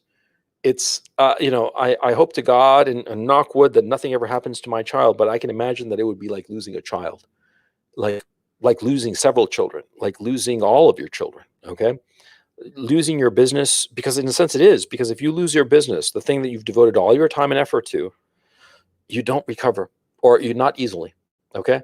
And so why am I bringing this up? All these entrepreneurs, they are not going to start a business again. Not for a long, long time. It's a whole class of people of essential people, those people with brains and balls and initiative and good ideas, they are not going to restart. Not for a long goddamn time, because it hurt too much. Okay? A significant number of them will never recover. That's a fact, you know? And this is why this whole thing is catastrophic. And the fact that it wasn't thought out, that the bureaucrats just decided, oh, lock it down, just crash the economy. It doesn't matter. We have to save lives. But see, they saved lives from COVID, perhaps. That remains to be seen. In a lot of cases, it's like, no, they didn't, right? They might have saved lives from the disease, but they killed the lives of the entrepreneurs, of that whole class of people. And a lot of those people are never coming back. They are never getting back on the horse. And that's a catastrophe. I mean, a real, honest to God catastrophe for the United States. So anyway, going back to this. So that's one problem, okay? The cities are fucking falling apart. Infrastructure, crime, drug addiction, the whole 9 yards. The cities are just falling apart, and we know it. Okay? I mean, you got like in San Francisco, you got people crapping all over the place and drug needles all over the place. You got a homeless problem in LA that's fucking biblical at this point, right? Now, you've got uncontrolled migration from from Central America. Why? Because see, these people come from shithole countries. And don't give me this shit that it's racist to call them shithole countries, because they are. Because I've been there. And I can tell you, yes, Guatemala, Honduras, they're all shitholes. Costa Rica, yes, lovely beaches, but they're shitholes. Nicaragua, fucking what's worse than a shithole?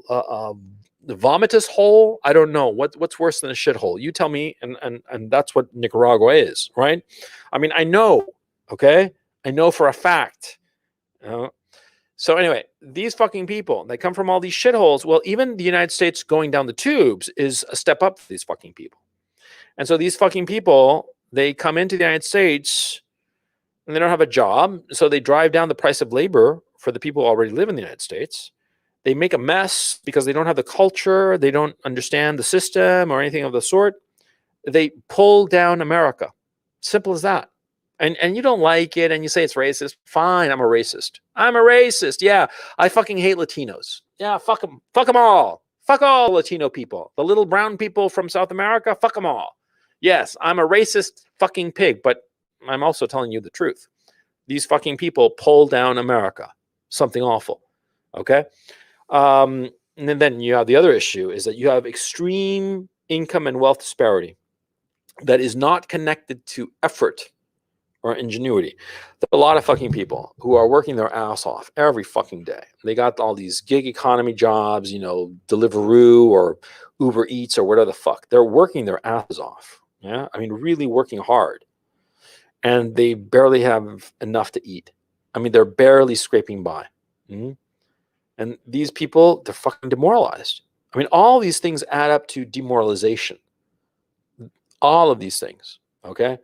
Then you have the extreme political polarization that's going on. I mean, all these things that I point out to you, the immigration, the extreme income and wealth disparity, the cities falling apart. I mean, they live like garbage. And I'm talking nice neighborhoods, man. I've seen pictures of Brentwood out in LA where I used to live. Nice upper class neighborhood, right? Now it's a fucking shithole. 10 cities all over the fucking place, right? COVID wiping out the entrepreneurs, the riots and the looting. And by the way, those cities that got rioted and looted, right? Kenosha, Minneapolis, those cities are never coming back. It's like Newark and Detroit. Newark and Detroit, when they had the race riots in the 60s, they never recovered. Because cities that get rioted like that, they never come back. Look at South Central LA. Yeah. The riots in 91, it never came back. They never do. Once you have those riots, it's like it kills the soul of that place because people are afraid to do anything, to set up a new business, to make something nice. They're afraid. And with good reason, because it happened once, it could happen again. So they decide not to. And so that place never recovers. Okay? So anyway, apart from all this demoralization going on in the States that's breaking the American people, you got extreme political polarization. And here's a key issue. You have essentially half of the population who believes that Joe Biden and Kamala Harris are illegitimate leaders of America. Because half voted against Biden, but a full 70% of those people think that Biden cheated. So he's illegitimate. And here's the crazy ass part. Okay. When I read this, I did a double take. Look it up yourself. You don't have to take my word for it. Of the half that voted for Biden, a full 30% believe he cheated. 30% of his own voters think that he cheated. Or not he himself, but the people around him cheated. You add up that 30% and that 70%, yeah? Basically, half the population, 1/3 Democrat, 2/3 Republican, think that Joe Biden is illegitimate, that he did not earn his seat. Okay? That is a toxic, that is a disaster. Okay, because see, if it were just the right wingers who thought that Joe Biden is illegitimate, well, you could discount it. But you have a sizable portion of the Democrats who are not stupid. They see the election. They saw what happened in Ohio and Florida, the bellwether states, that they went solidly for Trump. And then all these key states, these battleground states, it was just in the major cities, just the major cities controlled by Democrats, controlled by minority Democrats, i.e. blacks. And all of a sudden they found all these fucking votes. And in one fucking state, they had more votes than actual citizens, than registered voters, for crying out loud. I think it was Wisconsin. I mean, come on, man. Everybody knows that it was cheating. It was a lie. Okay? Half the population, the voting population at least, thinks that it was a stolen election. That is a disaster. Okay? I mean, whatever you think of Trump, whatever you think of Biden, you cannot have a functioning democracy where half the voters think that the guy who won cheated. That's a disaster. Okay? I mean, like when Nixon won in 68 and 72, nobody thought that he had cheated. Okay? They might not have liked it, but nobody thought he cheated. When Reagan won, when Clinton won, he won with a plurality, not a majority. Okay? Because Ross Perot siphoned off votes from George H.W. Bush, right? But the Republicans never thought that Clinton was illegitimate. They didn't like it. But they were like, well, them's the rules, them's the breaks. He won. Fuck Ross Perot, but that's life. That was it. Nobody thought that Clinton was illegitimate. They didn't like the son of a bitch, but nobody thought he was illegitimate, right? But here they do. And that's a disaster, okay? Because nobody will believe anything that Joe Biden says, and they won't necessarily listen to him or do what he wants or take the country in perhaps a necessary direction, okay? Because this isn't just in the regular people. This cuts across all socioeconomic levels and includes people in the government. Because a lot of people in the government voted for the other guy. And they don't think that this guy, Biden, is the actual president. And they can actually throw a monkey wrench into the works. See what I'm saying? Okay. So the other problem that we're having is the wokesters, right? A sizable percentage of the population believe that the U.S. is an evil, racist country, all of whose institutions should be destroyed. Now, you can blame this on Obama, as far as I'm concerned. Obama and the wokesters. Obama, when the wokester shit started raising its ugly head in the when did it really start happening? Like in the early teens, right? He should have gone up on stage in front of the cameras and said, I am a black man. My middle name is fucking Hussein. Huh? I am a black man, and I've been elected president of the United States by the white guy. So anybody who says that there's racism in America is full of shit. He should have nipped the wokester crap in the bud, but he didn't. And the reason he didn't was because the wokesters would rally the minorities to vote for him and vote for the candidates that he wanted. And that's the truth. And Obama is the man most responsible for this wokester shit, because he's the one who could have stopped it early, stopped it and just snuffed it out, you know? And he should have. It was his moral responsibility to do so, and he didn't. And you want to blame the wokesters? Blame Obama. Because that motherfucker was twice elected president by white people. So to claim that America is a fucking racist country is bullshit. He should have been at the forefront. He should be on Tucker Carlson every fucking night saying, These wokesters are wrong. They're evil. There is no racism in America. Of course, there are racist people here and there, but America is not a racist country. It is not systemically racist. That's all bullshit. He should have said that. He should be on Tucker Carlson every fucking night, nodding along with Tucker and saying, yes, Tucker, you're right. And you're right for blah, blah, blah, these reasons and so on. He should be there every fucking night. And he's not, because he gets benefits from it. Yeah. Because this wokester shit rallies up the minority people and they vote for him or the people that he wants in office, in different offices. And that's the reality of Barack Hussein Obama. He's a piece of shit. Yeah, that's what I think. And the damage is done. Now it's too late. It's a genie that's out of the bottle. There's no way to bring that shit back. Okay? Anyway, there's extreme cultural atomization, not polarization, atomization, which is just as bad. Okay? Because, see, in the culture, they always say that politics is downstream of culture. They're absolutely right. See, when you have a culture that is more or less monolithic, then everybody is more or less on the same page. And they all have more or less the same priorities. And what happens is that when everybody has more or less the same priorities, they all more or less arrive at the same solutions. And the differences between the solutions are very minor. Okay? That's the whole point of culture. You want to have a monolithic culture. The more monolithic the culture, the better. Because what happens is that if we are all culturally homogenous, we're all viewing the world with the same cultural baggage, we're going to see the problems more or less the same and arrive at similar solutions.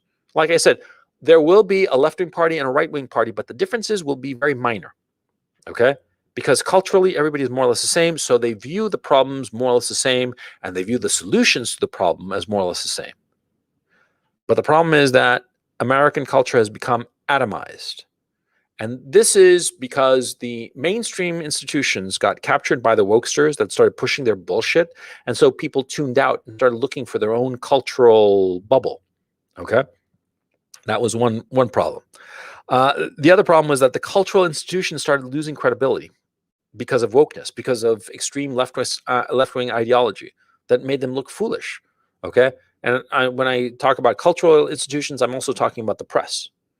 Okay, they pushed things that are demonstrably not true. I mean, remember that guy who was standing in front of a burning McDonald's or Wendy's or something, and he was like, "Oh yeah, it's mostly peaceful protests." What the fuck, nigger? What the fuck are you talking about?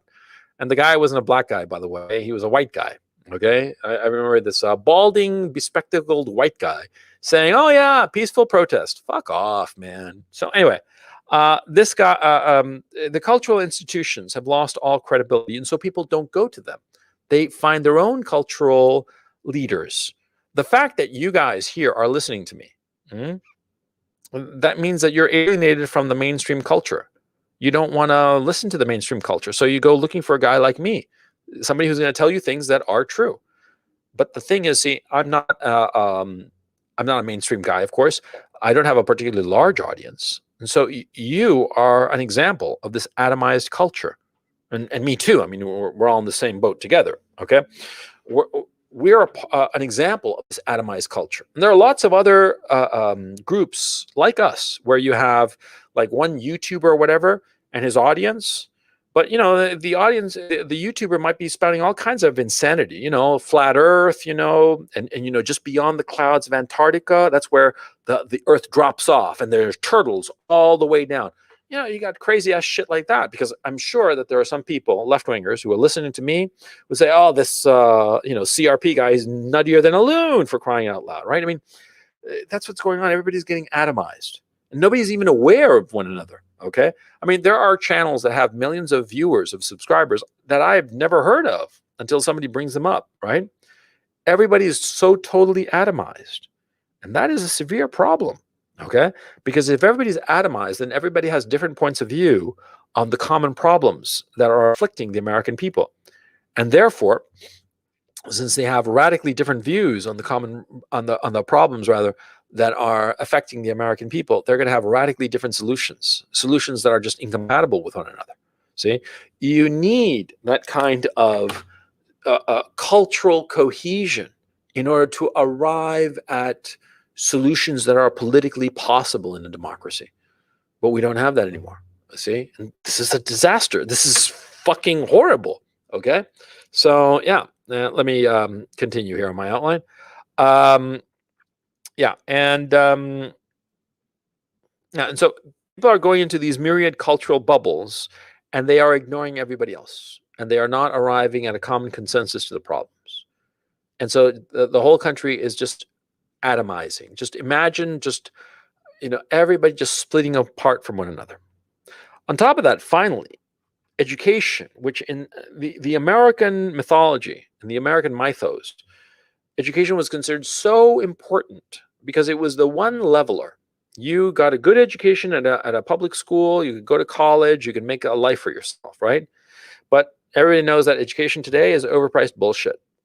And it's gelded the future leadership class, even as it's created accreditation inflation. That's something I just coined. Okay, what do I mean by gelding the leadership class? Well, for the people to go to the best universities, you see, the leadership classes come from the best universities, right? The most prestigious ones, the Ivy League, Stanford, MIT, that group of universities, right? University of Chicago. They come from those universities, but to get into those universities, right? The young kids in high school, they got to jump through so many hoops, and it weeds out all the independent thinkers. See, the people, the guys who make it through that sieve, right? Think of it like a sieve. You know when you like squeeze out juice, right, from a fruit, from a lemon or an orange or something, right? And you get all this pulp and seeds and all this other shit, and so you put a sieve over the glass or over the jug where you're going to pour all the juice, right? And you pour all the juice, and so the sieve catches all the seeds and the pulp and what have you, and you just get nice juice at the bottom, right?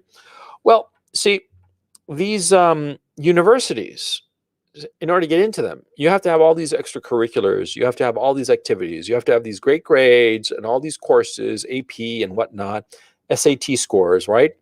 And you have to write the right essay, the essay that basically says that you're oppressed somehow or some bullshit like that, right? And so it weeds out, it acts as a sieve and weeds out the original people, the smart people who are unorthodox, the people who think outside the box. Those people get weeded out. The sieve catches them and rejects them. Okay? And who gets into the top tier colleges?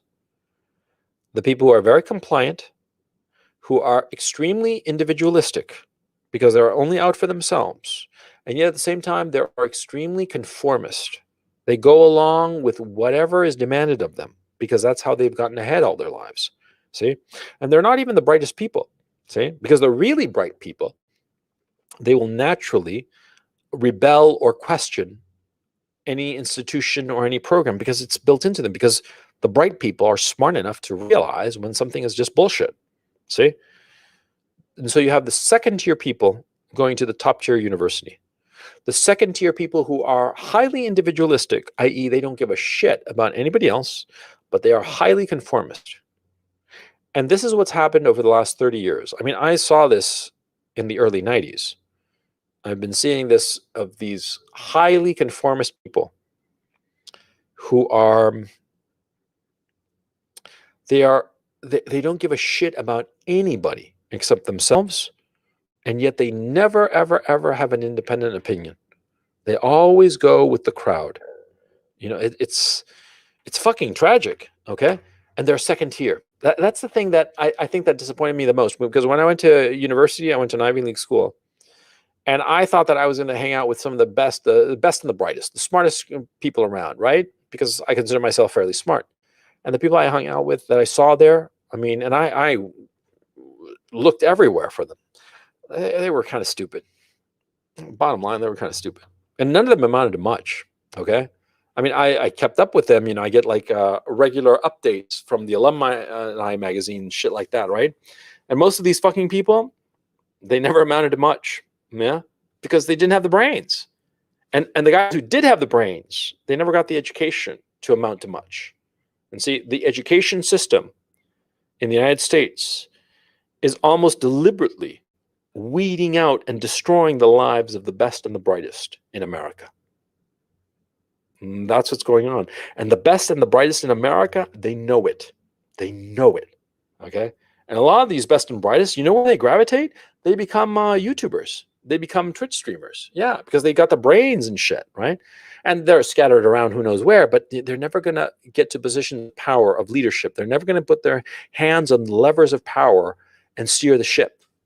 They're never going to be allowed to do that because they don't get the accreditation. Because that's the other problem going on. See, we got this accreditation inflation where everybody wants to have like these degrees. They want, first it was, get a high school diploma. That was back in the early 20th century. But then it was after the Second World War was get a college degree. And then it became get an MA, and now everybody's getting an MA or two MAs or getting a PhD. And they go to school for ages and ages and ages. And what happens?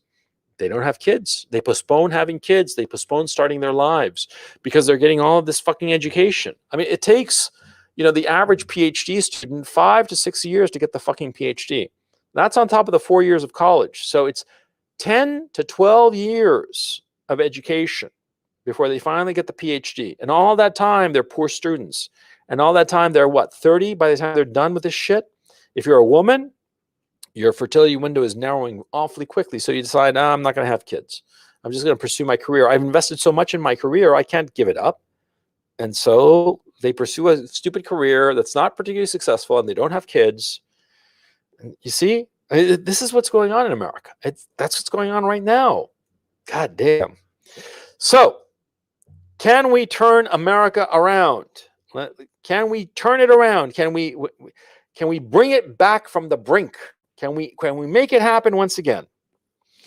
Spoiler alert, I don't think it's going to happen. Okay? I don't think it's going to happen. And I'll tell you why. First of all, see, what would turn America around? Well, as I see it, three things. One of three things, okay? An existential crisis. I'm talking like a war or some major crisis that would get everybody to wake up, just like, clean up, get their shit together, and really all band together and fight this major crisis, an existential crisis. Not in the philosophical sense, but in the sense of like this crisis threatens your very existence. Okay, that's one possibility. The second is a Pinochet, a authoritarian nationalist who takes over, straightens up the ship, and leaves. Because that's a key issue that people forget about Pinochet, is that he was a dictator in Chile, right? He was an authoritarian nationalist. And when he decided to leave, he left. He went home. Yeah, that's the thing. The left it drives them nuts because he went home. And that was that, That's the second possibility. And the third possibility is that there is some catastrophic random natural disaster that pulls everybody together. Because you know how in a natural disaster that affects a whole people, everybody like pulls together and it's like a refresh, a reset, and in a good way, not the nasty Davos kind of global reset bullshit. But I'm talking in like a healthy way. When there's like an earthquake in Chile, and there have been several. I remember the last big one in 2010. It happened the day before my birthday. And, it shook the whole fucking country. It was an 8.8 earthquake. Holy fucking shit. Scared the shit out of everybody, right? A few people, unfortunately, died because buildings, no matter how well built, if you're under a fault line and the fault goes, your building is toppling over and you're dying. And there ain't a hell of a lot you can do about it, okay? And so, of course, there were deaths, but thankfully not that many. Actually, the most deaths that happened were because of the tsunami and wiped out people on the beach. Okay, like I think about 500 people or so were killed by the tsunami. In the inland, away from the shore, it was a lot less. It was like something like I think it was like 73. I want to say something like that, and a lot of them were heart attacks. But like the bulk of the deaths were because of the tsunami. Anyway. What you call it, when that happened, that pulls everybody together. Okay, so a natural disaster, that's a national disaster, a national natural disaster, sorry, that pulls people together. Okay, so let's go through each of them one by one. Okay, now an existential crisis, a major crisis that would make Americans rally around the flag and bury political, social, cultural divides. That won't happen. America's foreign enemies understand that they gain more by undermining the U.S. than by squaring off face-to-face against the U.S. See, The Chinese and the Russians are not stupid, especially the Russians. They're never going to put themselves in a position that they go head to head. And if they do allow them that to happen, they're going to make sure to hit so hard and so viciously that the Americans are like, okay, let's just let them slide and let's move along. Okay. That's what would happen. And it would have to be in a way that did not cause that many deaths. Okay. I mean, I don't know. This is all like hypothetical, but the Chinese and the Russians, they're smart this way. They're not going to put themselves in the position that they go face to face, head to head with the Americans, because they know that doing that is actually falling into the hands of the neocons, the warmongers. They understand that. And so my thinking is that, before American troops ever deploy to Ukraine or anywhere near Ukraine, the Russians will have taken it over. I mean, if it gets to that point, the Russians will have taken over. Ditto with Taiwan. I mean, if there isn't even a hint that the Americans are positioning themselves to actually physically defend Taiwan, the Chinese will attack Taiwan preemptively and take it over before the Americans have troops there. Okay? Because the Chinese and the Russians realize that going head to head would hurt them and shore up American sentiment and get the Americans back on track. So that's not going to happen. See? That's not going to happen. And frankly, the United States is such a big boat that there isn't going to be any kind of existential crisis. There isn't. I mean, not a man-made crisis, okay? Now, a Pinochet, was that possible? A leader, dictator with the political strength and will to wipe out the wokesters and get the whole thing to fly right once again. That might happen. I don't think so. I think that there are too many things in disarray. The only guy that I can think of right now who could potentially be this guy is Ron DeSantis. He seems to be like a pretty tough cookie. And he seems to be, on track to be the guy in 2024 for the Republicans. But that remains to be seen. At this time, I don't see any figure that could really take the reins and wipe out the wokesters, whether by hook or by crook. Yeah, I don't see that at this time. And finally, a catastrophic random natural disaster. Well, not another pandemic, by the way. I'm talking about like a giant volcano in Yellowstone, or just some catastrophic hurricane that wipes out the whole fucking country, if that's possible. Okay, some natural disaster whose effects would be long-lasting and which would wipe away all the bullshit covering America. Well, the thing is, you can't order up a natural disaster like you order fucking pizza now, can you? Okay, it's not something that you could have like a policy prescription for it, right? So it's possible. Anything's possible. A purple kangaroo can pop up right there in front of you, right next to your computer, and start talking to you in my voice, right? Is it likely? No. Possible, but not likely. See? I mean, you see my point. You can't be betting for something like this to happen. Okay? Yeah, and the pandemic, I think that we're all pooped out with all the pandemics, right? So anyway, what might happen? Well, my thinking is this, and this is all pure speculation on my part, but I'm thinking that we're going to have like a nice economic collapse, because I actually don't think it's because of the overprinting of money and all the other shit. I think it's just the problem of the American people. They've just thrown in the towel. And I think that's the thing that they've just given up. They're like, okay, enough. It's just enough, And I think that there's going to be a nice little economic collapse, and that a woke dictator is going to emerge. I think that some woke dictator, not Obama, but some wokester fuck, has been in the background, and he hasn't emerged yet, like a Lenin type figure. Somebody who's known in those circles, but is like laying low. And he's going to emerge, and he's going to be the tyrant, okay? And he's going to bring a reign of terror. Yeah, he's going to bring a reign of terror, and it's going to be like nothing ever seen before.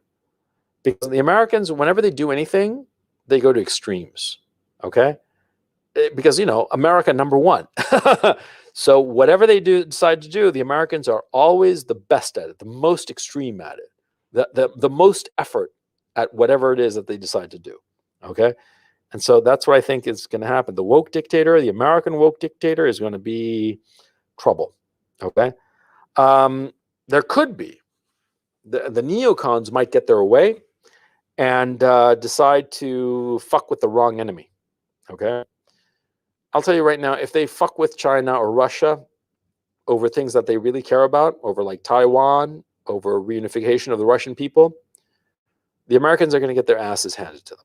I mean, they're gonna get wiped the fuck out. I mean, it's gonna be, I mean, blown out of the fucking water. I'm talking BTFO to the fucking moon. You know what I'm saying?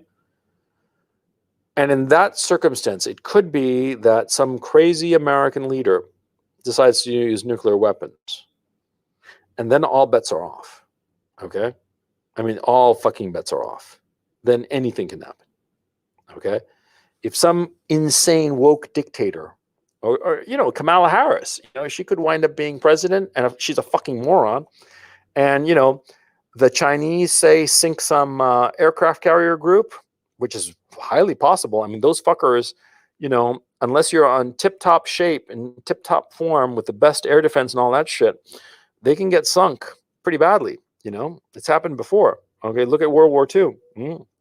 So if the Chinese sink, like, say, the USS Nimitz or some shit like that, you know, just blow it out of the fucking water, Kamala Harris might say, fuck it, let's use nukes, tactical nukes, little ones.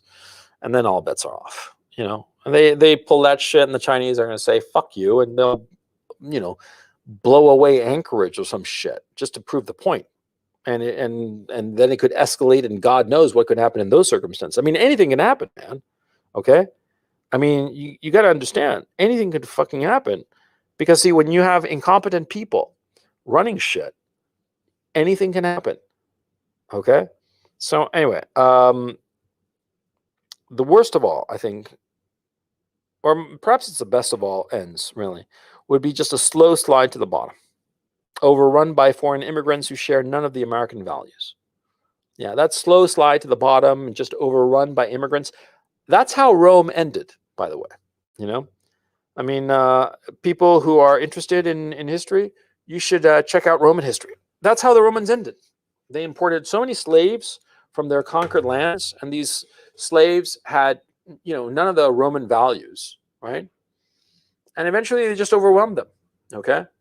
And Rome wound up having emperors that weren't even properly Roman, okay? And you know, you see all the people in Italy today, right? Brown skin and all that. There's a famous speech in True Romance, you know, where Dennis Hopper is talking to Christopher Walken and telling him that, you know, all Sicilians are, you know, half eggplant. That's like a slur against black people. Well, it's true. It's true. The Italian peninsula, right, including Sicily, was overrun by slaves from North Africa, from the Middle East, from the Gaul, you know, and all these slaves intermingled and created the Italian people and overwhelmed what was Rome. And Rome just, you know, was subsumed by this immigrant population that did not share Roman values. Okay? I'm not talking about genetics or any shit like that. I'm talking about simply that they were a foreign people that did not share Roman values and didn't even understand Roman values. They had nothing in common with Roman values. Now, that's how Rome ended. It took a while, you know, they lasted a good long while. The Eastern Roman Empire fucking lasted until the early 20th century, if you think about it. But, you know, in the end, all gone.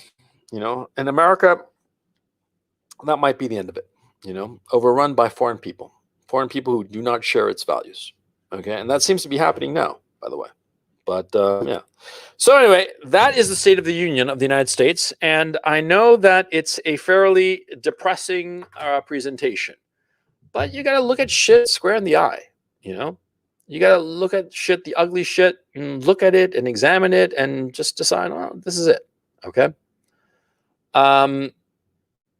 I am very nervous about the Biden administration. I think that they're idiots. I think that they're morons. I mean, they're bigger fools than Trump even, okay? Because you have people who are corrupt and you have people who think that they know better, okay? And that's the problem. Well, no, actually, you have three groups. Like I said before, you've got corrupt people. That's the Biden family and that whole crowd of corruptos. I mean, they're just horrible people. Then you got the Obama people who think that they know better. Okay, I mean the Obama people, they actually think that See, if you disagree with some policy of theirs, it's because either you're stupid or they haven't explained it slowly enough for you. Okay, and they think it's a mistaken messaging. They cannot conceive that you might have different priorities and therefore disagree with them, right? They can't conceive that. They are so arrogant in that regard. That's typical of all the Obama people. They think that if you don't agree with them, it's because of their bad messaging. And if they revamp the messaging and revamp that messaging several times in different versions of the same message, and you still disagree, then you're stupid or evil. Okay? And then there are the fucking communists. That's the third group. And those fucking communists, right?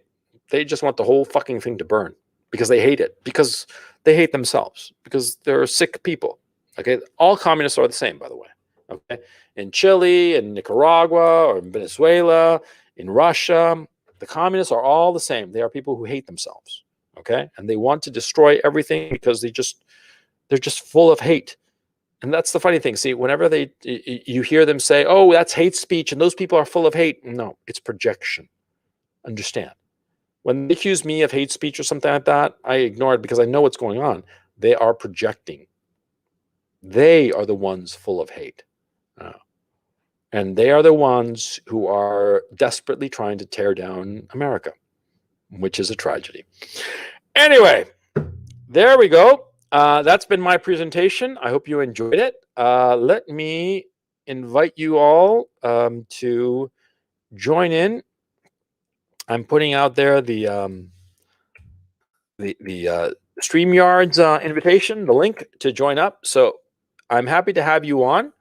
So grab the link, hop on, and I will take your questions and or comments as you come. Yeah, and we'll do that for I don't know, another 20 minutes or so, because Jesus, it's I went on 2 hours and 10 minutes. That's a long fucking broadcast, isn't it? Yeah. So hop on. I'm really looking forward to hearing from you guys. And yeah. Who's there? There's Alex Zhivago. Let me add Alex to the stream. Hey, Alex, how's it going? Hey, how's it going? Pretty good. Pretty good. What's on your mind? 1 second, you're echoing. Let me exit the webinar. Can you hear me? Yeah, I hear you fine. What's on your mind? Yeah, I'm in the last couple weeks before graduating from university. I'm a pilot, so I'll be working on my commercial over the summer. And the only reason I was really reluctant to go back to school, I just went to get the accreditation essentially to go ahead and join the military and become a pilot there. But as I was listening to this webinar, I was at a gas station. I was just looking at the people walking in and out. And I'm thinking to myself, these people are not worth defending. Just the people alone. Aside from all the other shit you said, it's just like, the quality of your average American has gone down so far that it's just not worth it to try to bring them back. That wasn't true maybe in the past. I don't want to sound like a typical conservative, but that's just the sad reality. You didn't feel you felt that the people that you saw in the gas station were just not worth it, not worth your life? Yeah, you're just looking at them. They're dragging their feet in their pajamas, walking in and out. I see them dropping shit on the on the ground. It's sad. It's extremely sad. Yeah. It's extremely sad, and I don't have any comment. I mean, I gotta say that's pretty harsh, man. And but I see exactly where you're coming from, and I understand exactly what you're thinking, and I would probably be thinking the same thing, because see, if you're going to join the military and you're willing to lay down your life, then it better be for some really good fucking reason. But if you just look at the people that you're supposed to be defending and protecting, and you're like, no, then I don't know what to tell you, man. Yeah. I mean, that's up to you and your pillow. You gotta think this over and figure out if that's the career choice they want to do. But yeah, thanks for joining, man. I'm gonna kick you off because like a bunch of people showed up, and I want to get everybody their chance. But thanks a lot, Alex. I really appreciate your comment, man. Take it easy. I hope you get better. Okay. Hello, Jake. Jake, turn off the radio. Hello, Jake. Oh, hey, can you hear me? Yeah, turn off the radio. Yeah. All right, I got you. Can you not hear it now? What's on your mind, man? Yeah, I hear you fine. What's on your mind? Hello. I'm doing well. Very nice webinar, by the way. Thank you very much. I'm glad you enjoyed it. Hello. What's on your mind? Hello, Jake. I think I'm having some audio issues. Yeah, when you straighten them out and pop back in, because you're just silent. What's on your mind? Hello. Okay, so you dropped out. So let's bring in Russell. Hey, Russell, how's it going? Hey, Coach. All's well. Hope you're doing well also.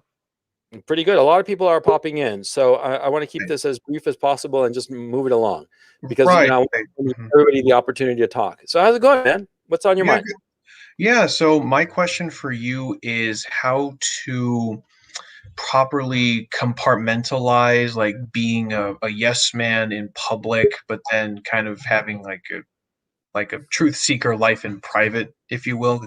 Right. So I think the saying is Puritan in public and a pervert in private, but it's not that I want to do evil perverted things, but I want to look into things that the group says, oh, that's evil and you can't look at that and blah blah blah blah blah. All you have to do is just keep your mouth shut. Keep your opinions to yourself. That's it. It's not more complicated than that. See, because see, you'd be shocked, but not many people have psychic powers. It's pretty surprising. You think that so many. I mean, you see all these TV shows and shit that have all these people with psychic powers, but no, in real life, practically none of them do. So all you have to do is just keep your mouth shut, okay, and you're fine. You just keep your mouth shut, and if some confrontation pops up, you gotta pick your battles and decide if it's to your best interest or not to engage in this battle, okay? But just keep your cards close to the vest. That's it. That's all you have to do. Just keep your cards close to the vest. Yeah. I mean, I wish there was like a more complex answer, but it's really that simple. There's nothing to it. Yeah. Anything else, Russell?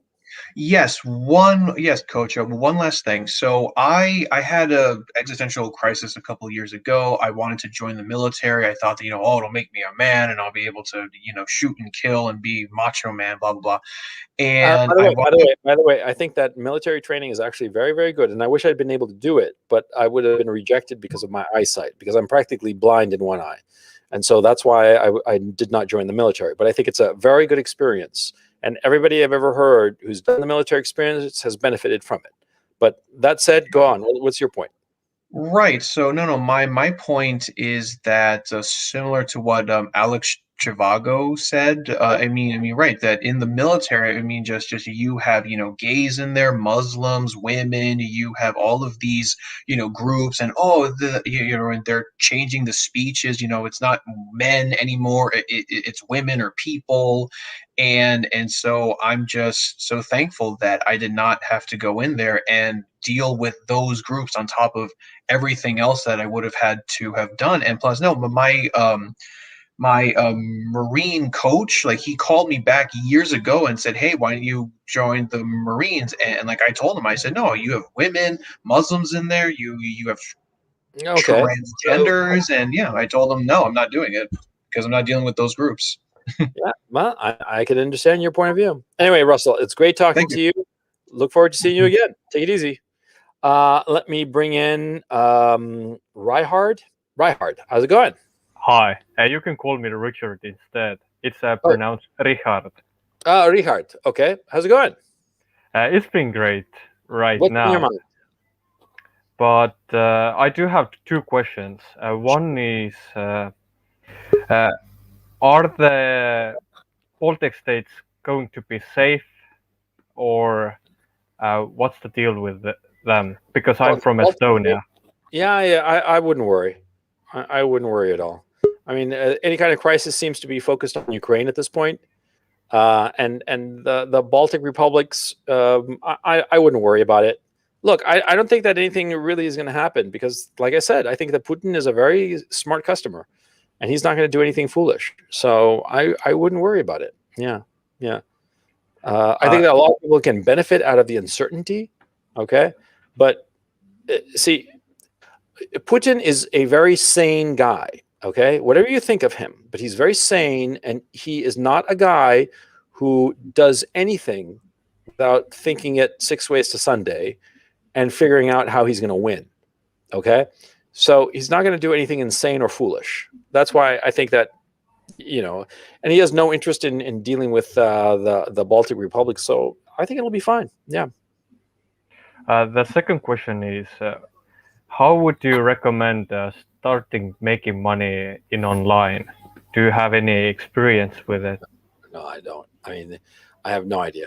I mean, I have no idea. There's no one size fits all. If there were a one size fits all, I would have done it, and I'd be rich. But no, I have no idea. Okay, maybe I asked from the wrong person. So you live and learn, right?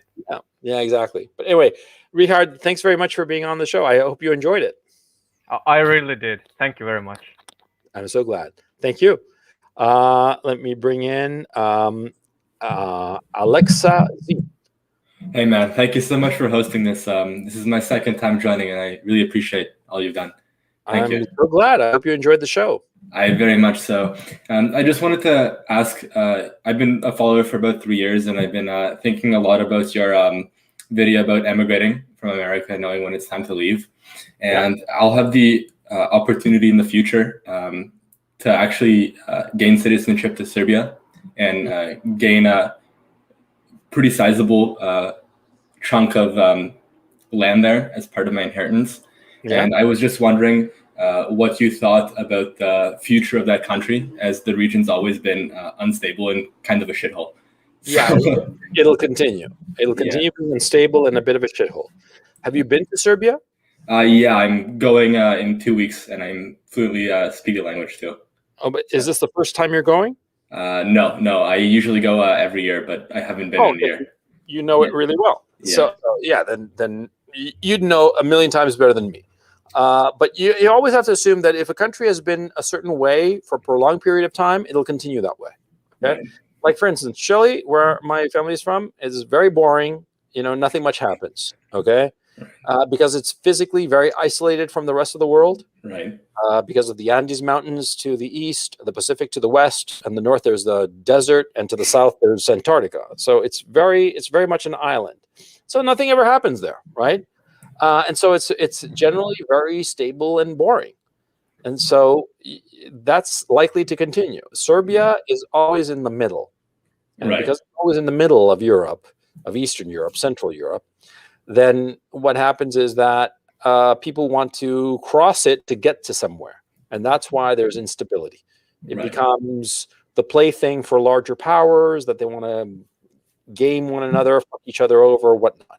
So you got to keep that in mind, and always have like some sort of war games, mental war games of like what to do if this happens, if that happens. Okay, and they have to be realistic possibilities. Okay, I mean, like Russia's not going to invade Serbia, right? Yeah. But let's say that Serbia gets kicked out of the EU, for instance, right? Or because their economic policy or whatnot. How would you handle that? That sort of thing would be the smart thing to game plan. Yeah. Thank you. Thank you so much. No, my pleasure. Anything else on your mind, Alexa? That's all, man. Thank you. Okay, great. Thanks for being on.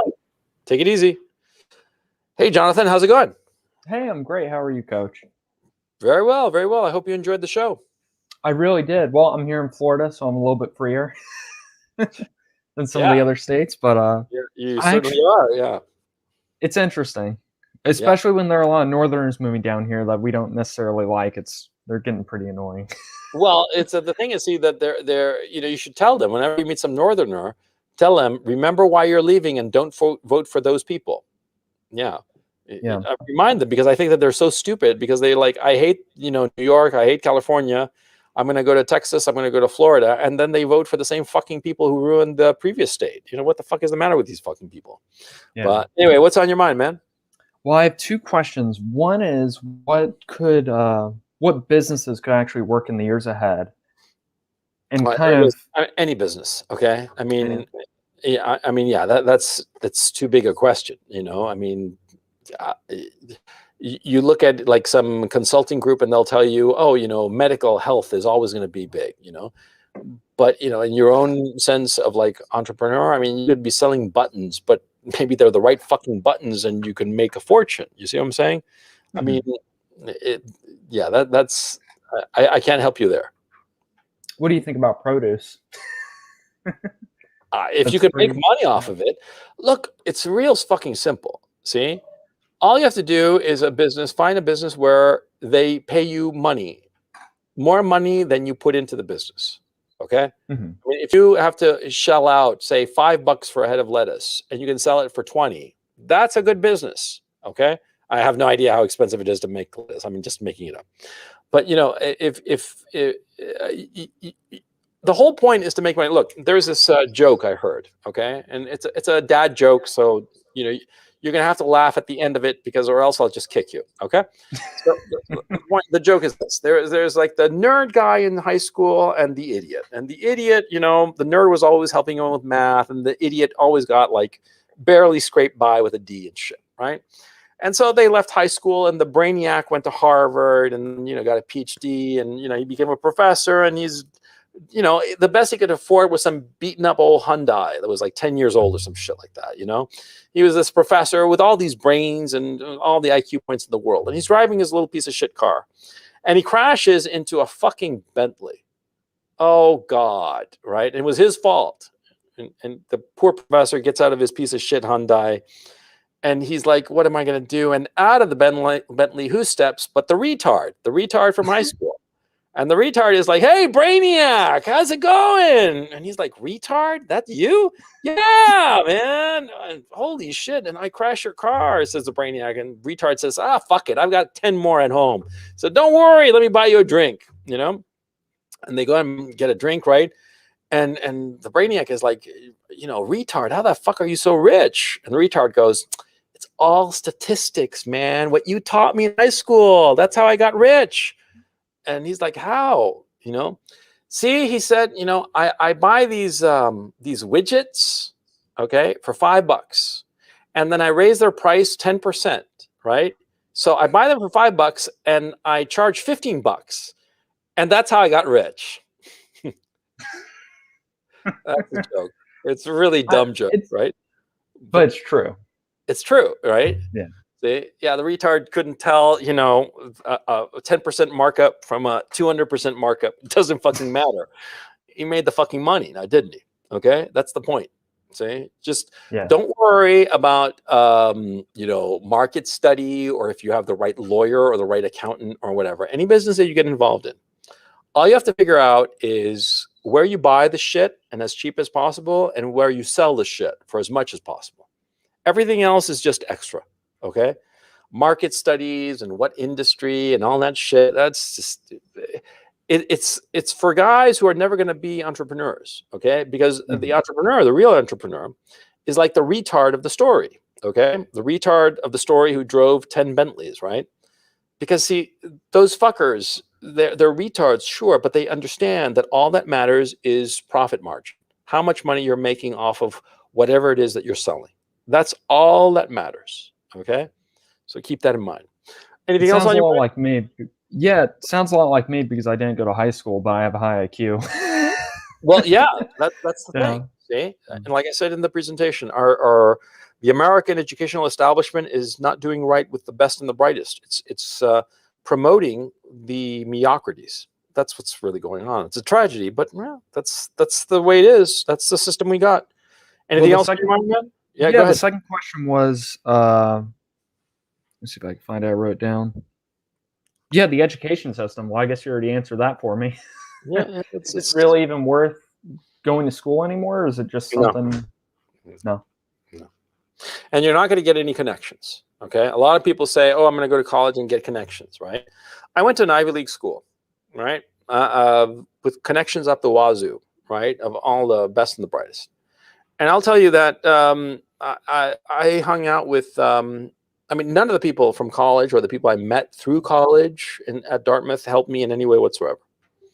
And I stayed in touch with one person from Dartmouth, and I lost touch with her back in 2008, I think. And yeah, I haven't been in touch with anybody from Dartmouth since. None of them helped me. And that notion that you go to an Ivy League school and you're going to get like the keys to the kingdom and they're going to invite you into the cool club and you're going to be rich because you're going to be hobnobbing with all these people. No, that's a lie. See, this is bullshit. If you're smart, you know, look, cream rises to the top. Okay. If you're smart and hardworking, you don't even have to finish fucking high school. You'll figure out a way to make money and get to the top. Okay. I mean, the older I get, the more I realize this. Okay. And the older I get, the more I realize that so many parents push their kid into getting the right education and the right college and all that shit because they're fundamentally afraid that their kid is not really going to cut it. See? The kids who can cut it, they're going to get to the top. Nobody's going to stop them. Nothing is going to stop them.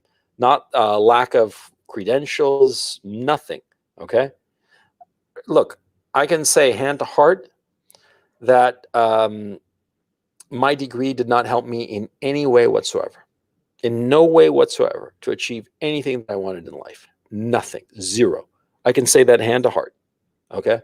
I can say honestly, hand to heart, that my 4 years at an Ivy League school and graduating with honors at the end was a complete and utter waste of time. I can say that truly. Okay? And that was back in the 90s. Okay? Yeah. Imagine now. Yeah. Okay, Jonathan, hope I helped you out. Of course. Thank you very much, Coach. It was my pleasure, man. Take it easy. Let me see. Got here Owen. Owen, how's it going? Good. Can you hear me, Coach? Yeah, I hear you fine. What's on your mind, my man? I just got one quick question. Sure. Do you think that everything that's happening is just the natural life cycle of an empire and there's nothing you can do to stop it? Personally, yes. Yes. Yeah. That's what I think. Look, if the United States has some sort of like renaissance and pulls back from the brink and it's like rejuvenated and reborn, okay, great. You know, but it'll end eventually. I mean, everything ends. I mean, what empire has lasted throughout history and never fallen apart? Name one, please. Okay. Can you point to it? Right? No. Every empire falls apart. It's inevitable. Okay. Just as everyone dies. Okay. You're going to die. I hope it's many years from now. Okay. I'm not saying this in any kind of like mean-spirited way. You're going to die. I'm going to die. Every single person listening here is going to die. We're all going to age and get sick and have cancer and this, that, the other. And eventually we're all going to drop dead. And we're all going to be buried 6 feet underground. It's the natural cycle of life. We are born. We are young. We grow strong. We get to a maturity. Then we slowly start to decay. And then we age. And then we die. And that's life. Same with countries, same with empires, same with peoples. It's inevitable, okay? And so I think also what's happened to me is that as I've gotten older, I am more reconciled to this natural cycle. When I was younger, I would have been just like horrified. And I would have been thinking of all kinds of ways to get out of this. But I mean, I'm just like more relaxed. As you get older, you realize that the end, as your own end comes closer, you realize that everything ends. And so getting upset about it is kind of like pointless. What you have to be worried about is having as good a life as possible for yourself. You know, satisfying yourself and spending time with the people you love, that sort of thing, you know? And unless you're an actual politician, you know, who's scheming to get to power to save the country, you know, it's pointless. The whole purpose of this is not so much to tell you how to solve America, fix America, or to get all depressed and down in the dumps about it. The whole point of this presentation of the State of the Union is to tell you where we are now And so you personally, Owen, and everybody else who's listening can figure out, well, how does my life fit into this arc of decay that we're on?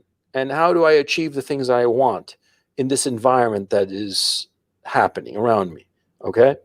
I mean, that's the purpose of it. See, I want to tell you how I think things are going now. And I think that a lot of people would agree with how things are going, not so that you get all depressed about it, but so that you think to yourself, well, in this stage of my life, how can I get the most out of this situation and get the things I want? Jonathan before here, he asked me, whether it was worth it to get an education, a college education, to go into all that debt, and do all the stupid shit necessary to go to a good school, blah, blah. And I was telling him, no, not really. Because in the past, in the 1950s and 60s, if you went to an Ivy League degree, an Ivy League school and got a degree from there, then yes, you automatically would get a very good job and you'd slide up the corporate ladder fairly quickly. Yes, it mattered, it counted, but not anymore. And so why do something that no longer matters, you see? And so that's why I pointed it out. But the macro point that I'm trying to make here is that, see, the point of me doing this webinar is not to get you all down in the dumps. It's for you to figure out what would work for you in the life that you want to be living. You see? Yeah. Yep. Sorry for going on, Owen. I sort of like went on a little rant there. Anything else on your mind, my man? No worries. No, I've just been thinking about where I want to move to or work or where I see myself in the future. So all of this is really helpful. And thank you again. How old are you, Owen? I'm 21. That's thinking, dude. You want to be thinking to yourself, the easy way. What do I want my life to look like when I'm 30? And what do I want my life to look like when I'm 40 and when I'm 50? And you have to understand that when you hit 50, that's it. Okay, your life is pretty much over. Over in the sense that you reached where you were going to reach. Okay, if you're not at your destination at 50, you can see it in sight. Okay, but you got to understand that it's fairly quick. And you're 21, and you think to yourself, man, 50, man, that's fucking 29 years away, man. That's like, oof. But I'm telling you, 29 years for me is like yesterday. Okay, 29 years ago for me was 1992. I can remember, the songs on the radio, not Nirvana and all the shit that's popular or memorable, but the random shit that nobody remembers at all, right? I can remember all kinds of stuff. I mean, for me, 1992 is like yesterday, okay? It really is. That was 29 years ago. Mm-hmm. So you're 21 now. In 29 years, that's going to be what? The year 2050? Yeah. It'll come by so fucking fast, believe me. Okay. So you want to be thinking, if you're 21, you want to say to yourself, okay, at 30, what do I want my life to look like? Who do I want in my life? Huh? Do I want a woman and a family at 30, or do I want to wait until I'm 40 because I have some ambitions, some business ambitions or whatever that I want to achieve first? See, you want to be thinking about that now. You want to be thinking to yourself, if you're in college now, you want to be thinking, okay, at age 30, am I done with university schooling and I'm working, or am I still jerking off on campus? Do keep in mind, a lot of people stay on campus and get an MA and then another MA because they're scared. They're scared to go out in the world. And it's easier for them to sign the promissory notes and get more college loans, to get more education as a way to postpone living their lives. See? You want to be careful of that trap. I actually work in the trades, so I'm kind of planning out this decade. Yeah, good. And you got to keep in mind, if you're in a trade, see, you're ideally positioned to become a business owner, because the whole point is you master a trade to the point that you know it so well that you can hire other people to do it, and not just one other guy, but like multiple guys. And they work and you skim off the top. That's the point of business, okay? The point of business is to get other people to do the work, okay? While you supervise and get more business, more clients and all the rest of it for your business, you see? So what trade are you involved in, by the way? It's, I don't know what they call it in America, but here in Canada, it's called millwright. It's like an industrial technician. Okay. Yeah. You want to get good at that. Okay. And learn as much as possible. And anybody who knows more than you latch onto him like a fly on shit. And you want to get as much information from him as possible so that you become a master at it. Okay. Because then you spend all your 20s mastering this craft and just really fucking mastering it. And all the while in your 20s, you're trying to get like little side gigs, not big businesses, not like a big full-time gig, but like little gigs that you can do on the weekends and shit to learn the ropes of managing a business. Because when you do these little gigs, what will happen is that you'll have great clients and you'll have some people who will fuck you over. And it's better to learn those lessons when it's small potatoes. You see what I'm saying? You do some little side gig, say, and you work with somebody and the guy fucks you over. Oh, he doesn't pay you and he cheats you out of, say, just for the sake of argument, cheats you out of $1,000 or $2,000, right?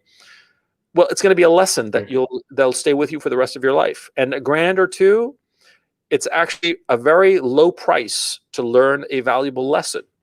You see what I'm saying?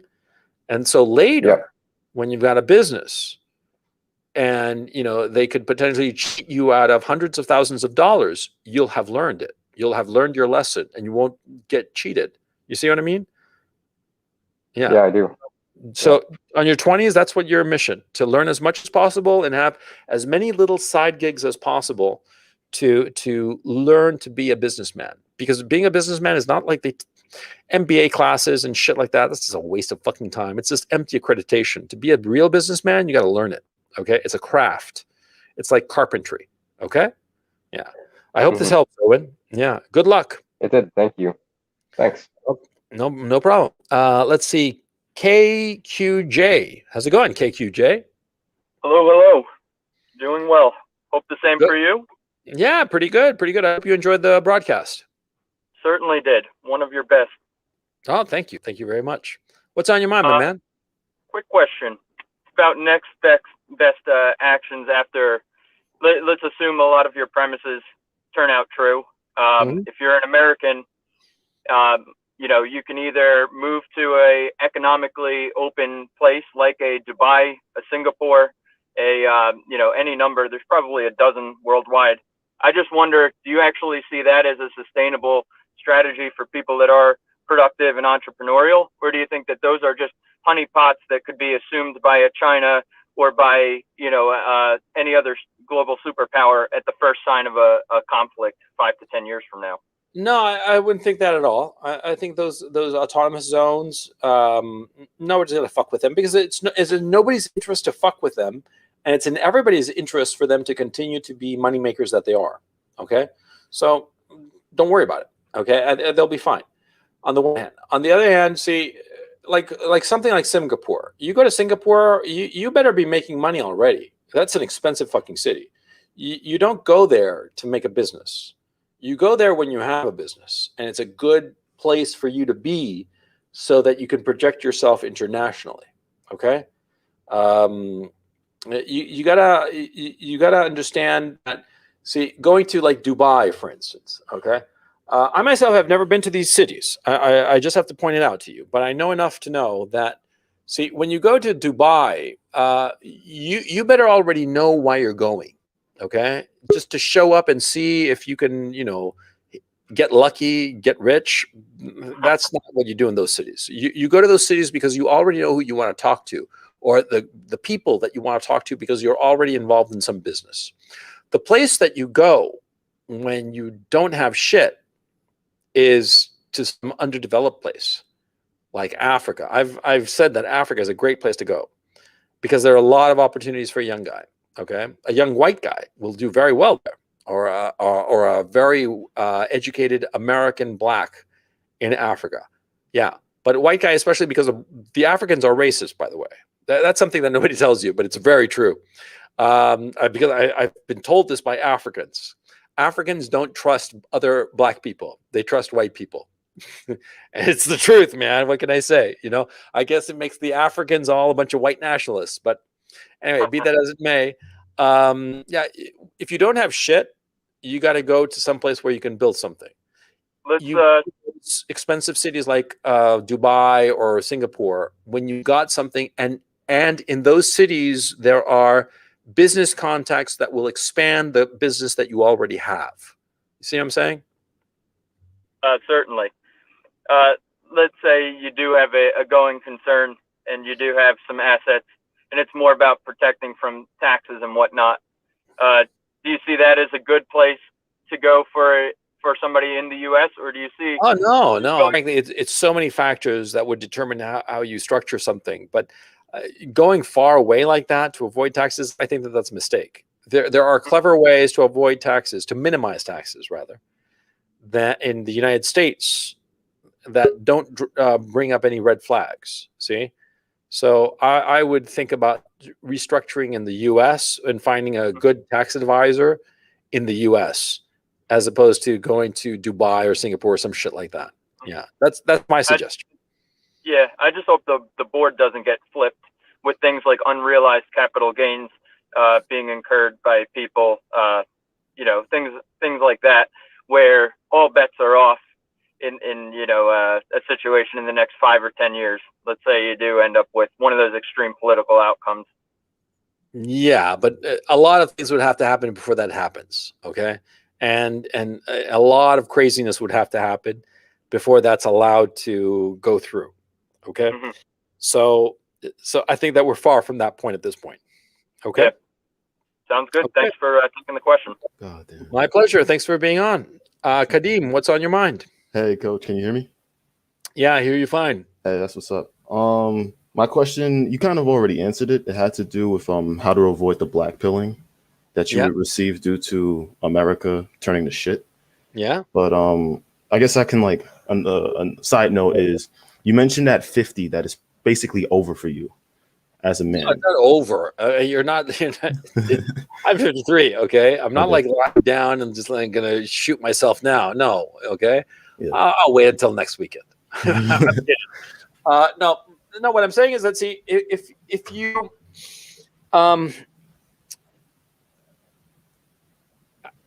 okay, on the one hand, it's never too late to start to get your shit together. Okay. Mm-hmm. It's never too late. Even if you're past 50, even if you're fucking 60, it's never too late to get your shit together. But what happens is that if you've got your head screwed on straight and you're aiming for some objective long term in terms of a vision for your life, you say to yourself, okay, I want to have this kind of a family with this number of kids, living in this area. I want to have my own businesses and this kind of situation. I mean, you map that out, right? And you start striving towards that in your 20s, 30s, okay? By your 50s, you'll have hit it or not, okay? Mm-hmm. Some guys have great ambitions and, they keep on trying to achieve these great ambitions, post 50, but it's not going to happen. Like I can tell you right now, I had great ambitions when I was younger, and I realized that some of them, I will never achieve them. And that for me to continue to pursue them is foolish because it's just not going to happen. It would be lovely if it did. And if, the stars align perfectly and it happens, great. But to be pursuing it and trying to make it happen, it's just not going to be. Because the window closes. The window closes for everything. You want to be like, a professional football player, just American or soccer, it doesn't matter. See, you've got a window. And the window closes by the time you're 35? That's it, man. Mm-hmm. You're not, if you didn't become like a professional soccer player by the time you're 22 or a professional football player by the time you're 22, 25, it's never going to happen, right? Yeah. Because every window closes. In a professional life, most guys' professional window closes by the time they're 50. If they didn't make it by then, it's not going to happen. Okay? And that's the reality. All right. And so that's why you got to work your ass off in your 20s and 30s to reach some goal. You got to work for that man who will be 50 and understand that there will come a point where if you didn't reach the top of your mountain, it's not going to happen. Understandable. Okay. Yeah. Can I have one more question? Sure, go ahead. It has to do with the passive income webinar that we had last week. And you said never pay off your mortgage using money that doesn't come from the tenants of the rental property. Yeah. But my train of thought is is it worth giving up a bit of that ROI just so you can free up some cash flow, just so you can supplement your lifestyle? Because I understand the whole point of this thing of passive income is to secure yourself when you're in your 60s or when you're an old man, but you might not necessarily reach that age. So if freeing up a rental property might, I don't know, help you with some other investments, or you could just take a trip somewhere, or just have, okay. So suppose you, if I understand you correct, you're saying that suppose your mortgage payment is $400 a month, and you're getting rental income of 500. So there's a little extra, right? Yeah. Well, my thinking is that it's going to be a fairly trivial amount. It's not going to be that much. No, I mean, like, let's say like your rental income before your mortgage was paid off was like 500, and then after it's paid off, you get like 1,500. That's what I mean. I don't understand. How is that possible? No, like, because I would assume that majority of the majority of the rental income that you're getting from the tenant will get paid towards the mortgage. But after 30 years, once the mortgage is completely free, you get all of that income from the tenant. Oh yeah. That's the point. Oh yeah, I mean, like once you have a property that you've had the mortgage paid off, yeah, do whatever the fuck you want with the money. Of course, you know, that's the point of it. Okay. Yeah. I mean, and of course, if you want to accelerate that, sure. I mean, like prepaying your mortgage or whatnot. But yeah, that is of course the whole point of it. And if you reach that point where you have, let's say for the sake of argument that you decide that you're going to have like your goal is to have, I'm making something this up, okay? Suppose your goal is to have 10 apartments that rent for $1,000 each, okay? And you go into the whole mortgage thing of as low a down payment as possible, and you use the rent to pay the mortgage, and you pay them all off by the time you're like, say, again, hypothetically, say 45, right? And now you're 45 and you got these 10 apartments all paid off and you're getting 10 grand a month. And you can say, fuck it. You know, I'm just going to enjoy the 10 grand a month, and I'm not going to plow those 10 grand back into more properties. I'm just going to spend it and augment my lifestyle. Sure. Because I mean, 10 grand a month, for instance, when you're 60, you're going to live very well. So yeah, so sure. I mean, yeah, I mean, it's not that you have to wait until you're 60. Okay. Your goal is to get that cash flow as quickly as possible, as early as possible, so you can enjoy it. Certainly. I mean, you don't want to live like a miserable life all of your life and only have a good time when you hit 60. No, you know, I mean, you have to think of it in like in terms of, you know, what are your goals? You have a goal and stick to it. See what I'm saying? Understand. I hope that answers your question. Yeah, thank you. Yeah, my pleasure, man. Take it easy. You too. Hey, Jaden, how's it going? Hey, great. How are you? Pretty good, pretty good. What's on your mind, man? Yeah, thank you. So I generally have a comment because I've been working in various corporate gigs over the last 8 years or so, and what I've noticed is that wages do not go up commensurately with the market conditions, right? So prices go up, rents go up, but wages are just generally flat or they go down. With that said, being the kind of guy who just cannot settle for having a boss or putting up with corporate bullshit, I've tried getting into sales as a way to kind of at least exercise some kind of entrepreneurial muscle. Like I heard you say earlier that, you know, the trick to starting a business is you have a button, you buy the button for $5, you sell it for $15 or something to that effect. Sure. With sales, somebody else provides that button for you. All you have to do is do the second half of the equation where you just sell the button and maybe you keep, I don't know, 5-10%. Yeah. So with that said, there's just like a lot of emotional risk I feel attached to becoming a salesperson. Like you're going to deal with rejection a lot. There's a lot of work. Yeah. You just have to like accept that. Yes. And, I'm just going to stop here and see what your thoughts are so far. Yeah. I mean, like in any kind of sales position, it's, you know, 90% say no. You know, and you have to realize that it's a numbers game. Okay. See, what happens with most people, they get discouraged in sales because they try once and they fail. and they get discouraged and don't try again. This is what happens with guys and women. See, they go up to some girl that they really like, and the girl says not interested. Oh, we're not that blatantly, but she's basically not interested. And so the guy gets all discouraged and he gets all morose and decides not to try to talk to any other girl because he's like, what's the point? But see, the point is, it's a game of numbers. If you suppose, for the sake of argument, that your batting average with girls is 10%. That is, if you talk to 100 girls, only 10 of them are going to give you their number, right? So, of course, if you go up to 2 or 3 girls, the odds are likely that they're not going to give you their number, or they're not going to want to hang out with you and date you and fuck you, right? But if you date 100 girls, 10 of them are going to say yes. See? So the more that you do it, the more likelihood you will succeed. See? So that's what you have to do with sales. That's what you have to do with everything. Okay? You have to take the shotgun approach.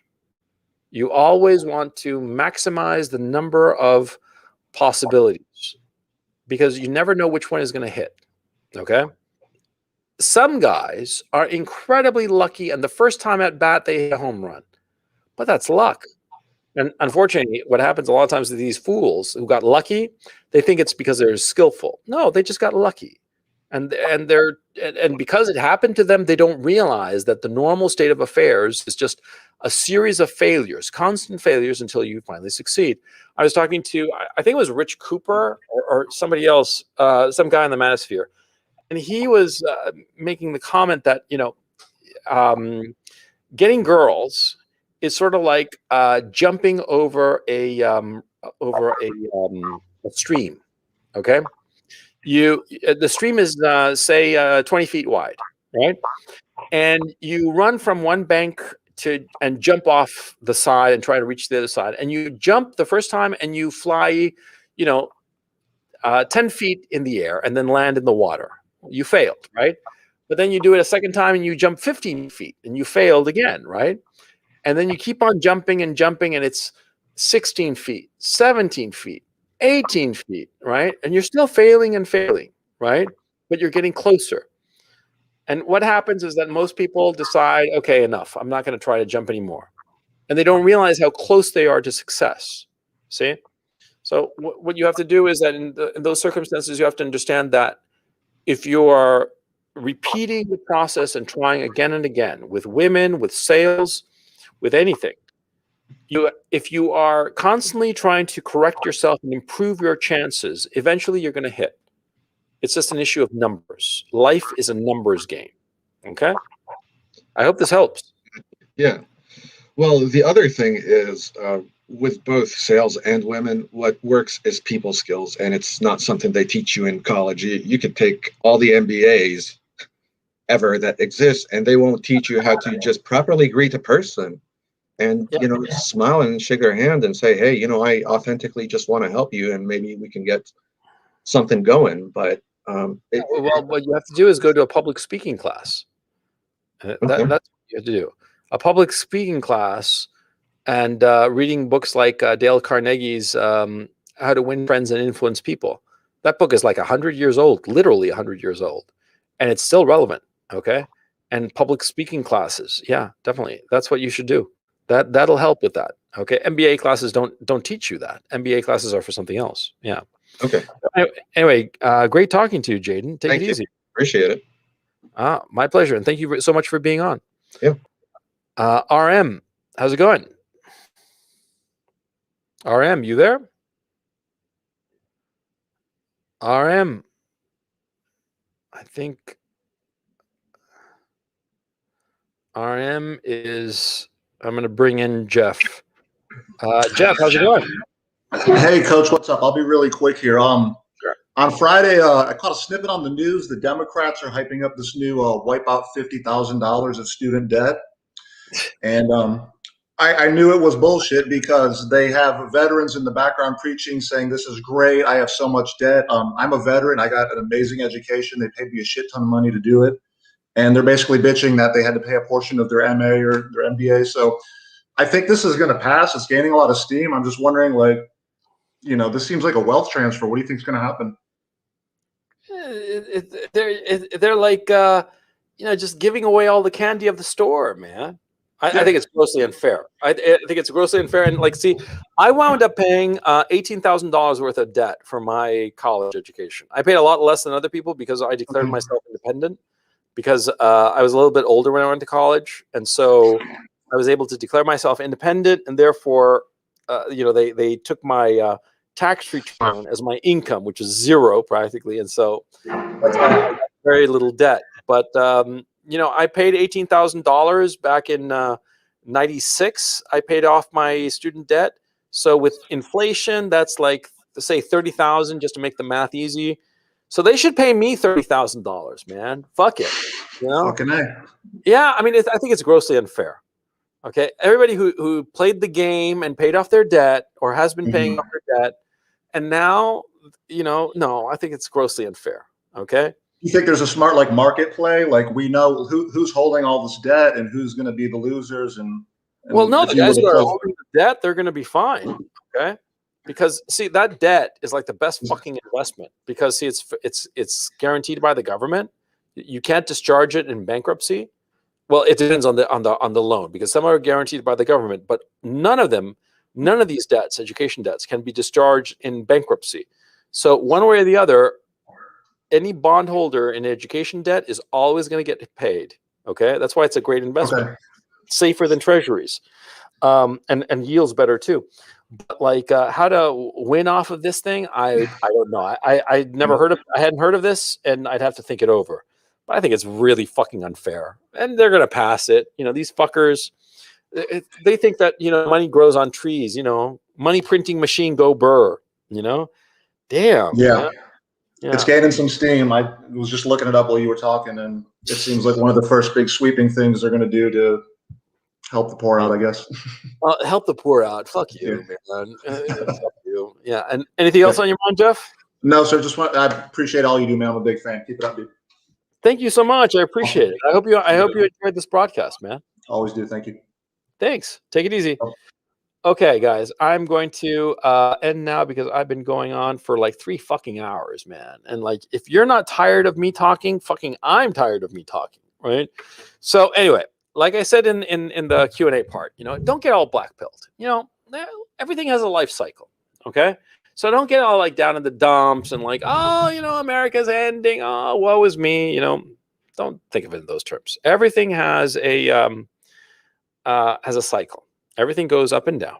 It's the natural state of affairs, and everything started and everything reaches an apogee and everything ends. Okay. And you just have to enjoy the ride and look back on the good times you had. Okay. And don't get all down in the dumps. And just keep in mind that this whole presentation, the whole point of it, was to give you a roadmap as to more or less where we are, and to realize, to think to yourself how you can fit your life into the times we are living. Okay. How to fit your life into it and maximize the opportunities and the good times in your own life. Okay. And that's the point of it. Don't get all down in the dumps. This wasn't supposed to be like, oh, let's all get depressed together. Okay. It's to help you figure out how to set up your life to take advantage of the currents that are happening now in history. And that's the point of it. So I hope I did my job. I hope you enjoyed this broadcast, and I will catch you guys next week.